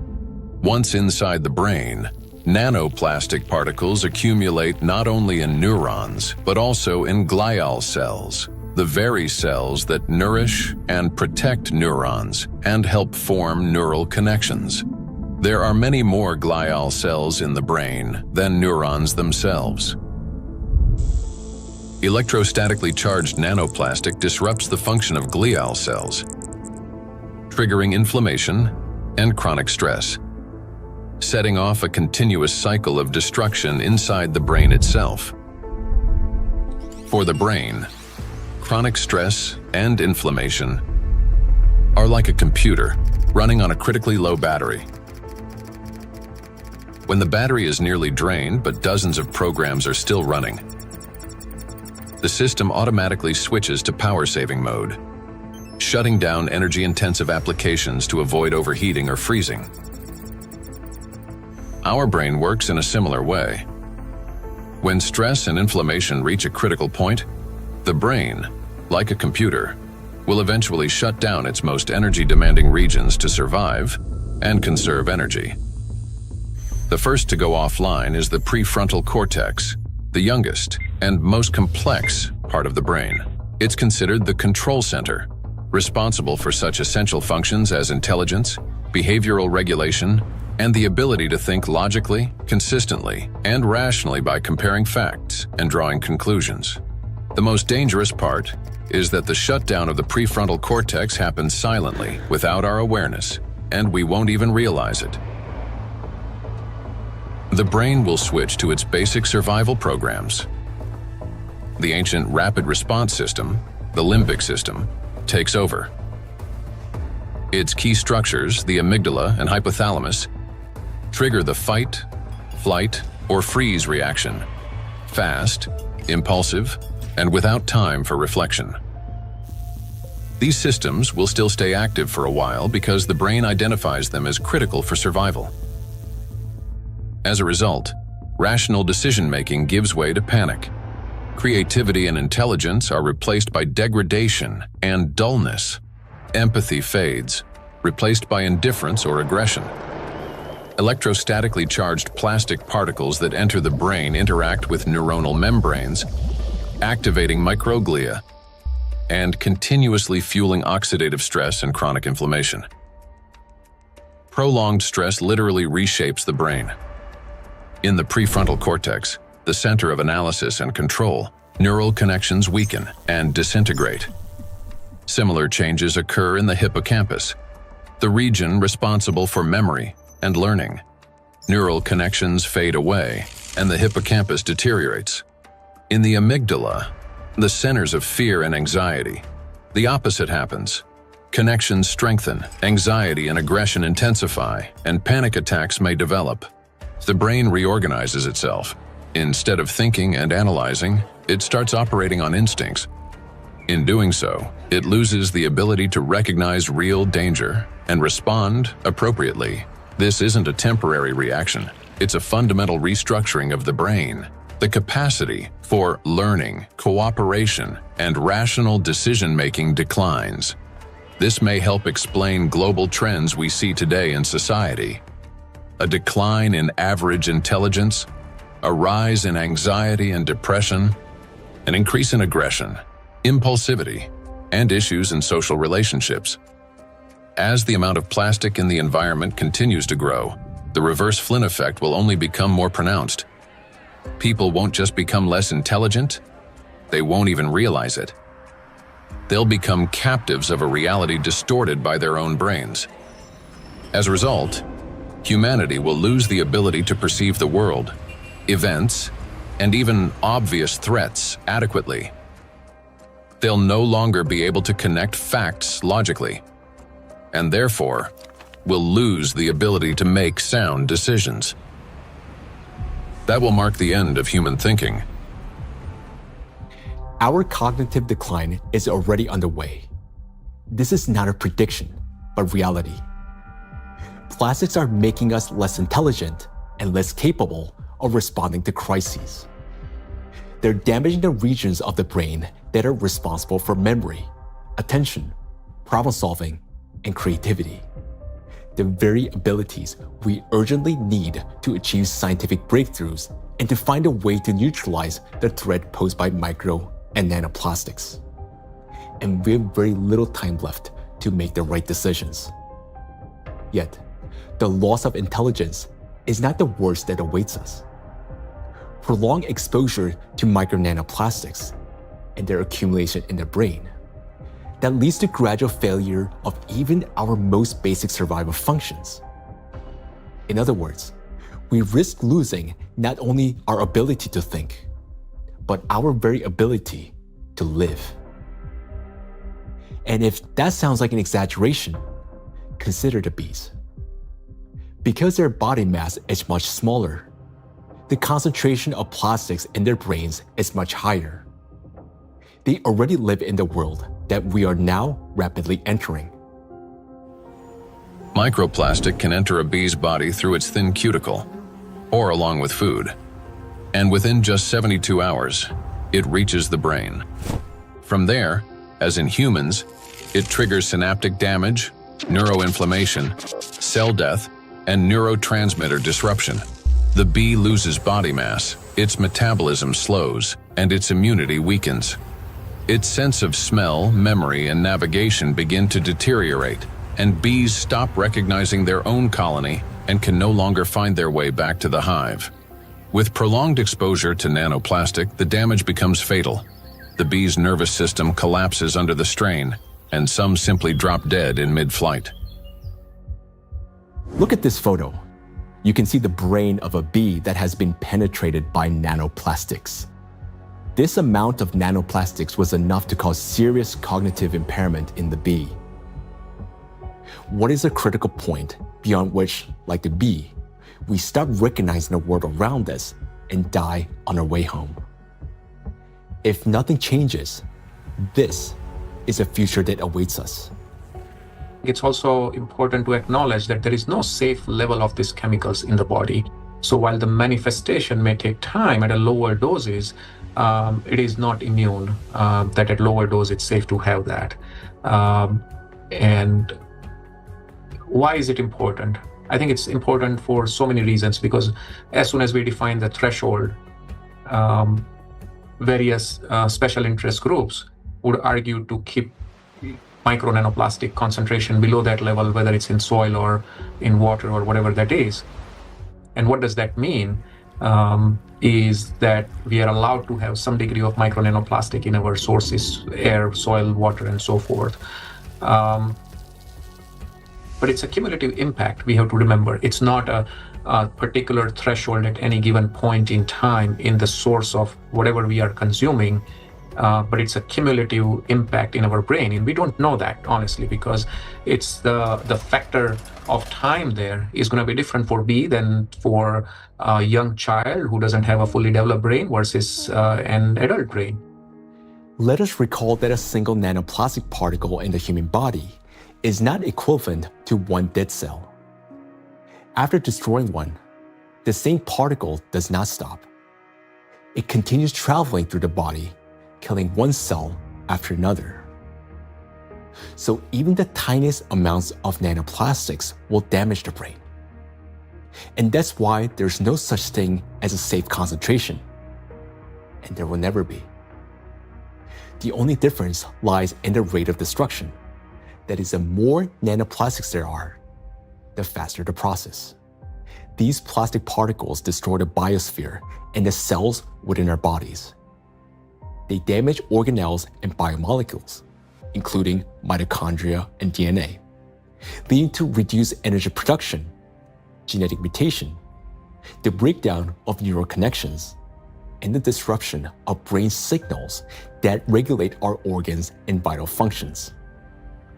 All of this happens imperceptibly as we go about our daily lives. Yet, inside the brain, a silent systemic destruction is already underway. The question is, will we as humanity recognize the full scale of this threat in time and find a way to strip micro and nanoplastics of their ability to accumulate and retain electric charge? A threat that must not be ignored. The more I've learned about nanoplastics and how widespread they are and their harmful biologic effects, the more I am really, really concerned about just exactly what's going on, how much it's going to affect now us and future generations, and it's very sobering. And I think it's very important that people need to understand that it's maybe not the big, plastic part which is out there somewhere, but it's the breakdown of those particles, even smaller, of these products, in all the time smaller particles, which is then the big danger for us, and that is, I think, something which needs to go into the head of people, because then and in their minds, so they understand that this is might be an avalanche which just comes down the road, but it will come. Or might come, if we don't do anything about it. So that's my point here. So we can't just leave it like that, The most frightening aspect is that nanoplastics interfere with the most fundamental processes of life. Their electrostatic charge breaks bonds, distorts bioelectric signals, and destroys the harmony that exists between cells and entire organisms. It also disrupts the impulse of life, the signal that links a bee to a flower, a tree to the forest, a neuron to the brain. It silences rhythms that have resonated in unison for centuries. This is a threat that cannot wait. It must be confronted now. It is a matter of survival. We can do as much, research and scientific community does whatever it does, but until this alarm goes to the public, nothing will change, right? It's not a science problem anymore. Science has clearly shown what it wanted to show. Maybe there will be 10 more studies in the next few years, right? And then what, right? Until we change, and this change is based on the public opinion. I want to leave something which is, our legacy should be habitable by our future generations. And that's the pure purpose we all have in common. If we can connect to our own health, I think that is way more powerful and more appealing for all of us to collectively act on this together. I think that's a very important point. And I think at a societal level, we all have to incorporate the other dimension beyond, in our balance sheets, beyond the dollars and pounds and euros and rupees, right, is the health, the impact on the health. And I think that has to be a part of the balance sheet, because what are we making money for if we can't survive or have a good quality of life? Then everything else is worthless for us and for the future generations. I think maybe a reason why I do that, to just show by example that we need to do that. It's my big, hope that I can contribute to a solution, and also to people thinking about it, talking about it, and acting accordingly to make this world a better place, and not just always a worse place for the future, especially for the next generations and for my son and for families, and of course all over the world to take care. And I'm trying to contribute the awareness of people, to explain, to show them the risks, and to make them understand the problem, the real extent of problem, to put them into action. So I just want to say one last word, that we only have one planet, and this planet is not single use, so we should consider this. For too long, we have lived under the comforting illusion that there's still time, that humanity will always have a chance to recognize, understand, and respond. But that time has passed already. Our greatest challenge now is to find a solution before we cross the point of no return, while we still have both our intellect and the little time that remains. But for this to happen, all of humanity must first grasp the true scale of what is unfolding. Only then will we be able to direct our full scientific potential and resources toward finding a solution. As we have seen already, no single individual, organization, or nation alone can solve such a complex problem. The scientific community of ALLATRA has been searching for the solution for 2 decades. And although it hasn't been found yet, we know it exists.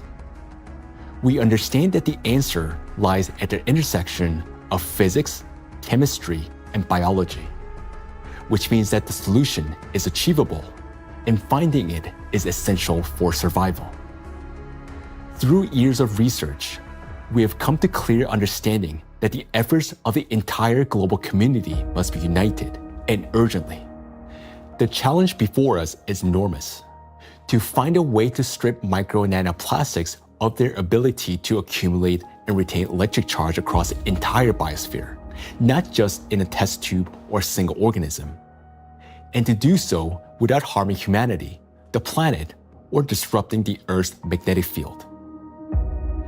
Today, micro nanoplastics are present in every human being, including newborns taking their very first breath. In fact, unborn children developing in the womb are already exposed to these tiny particles, and even human eggs and semen are now contaminated and impacted by nanoplastics. For the first time in history, we face an enemy that threatens all life on the planet. And unless we change the course, this crisis will only deepen. Nanoplastics have indeed become the only true enemy of all humankind and each of us. I want to say that now is not the time for geopolitical rivalries or economic wars. It is not the time to build new empires. When one realizes that they're dying, it makes no sense to start building a new house, especially when no one will be left to live in it. And above all, we no longer have a time for military conflicts. There's no sense in killing one another when we're already being killed by a common invisible enemy, although some don't even realize it yet. We cannot remain indifferent to this threat because our future depends on whether we're capable of setting aside our divisions and uniting against this killer, nanoplastics, which threatens all life on our planet. The question is, are we capable of truly understanding all this? Or has nanoplastic already damaged our minds to the point where we don't even recognize the mortal danger hanging over humanity? If we can still see the reality for what it is, then we're obligated to act, to find a solution while we still can. We cannot shift this responsibility to the next generation, because if we fail to find a solution now, there will not be any true generation. And knowing this, giving up would mean betraying ourselves, our families, our children, and all of humanity, condemning all life on this planet to slow and inevitable death. Each of us, if still capable of understanding this threat, can contribute something meaningful to this effort. Only by acting together can we solve this monumental challenge and preserve the most precious thing that we have, life itself. Life is worth fighting for.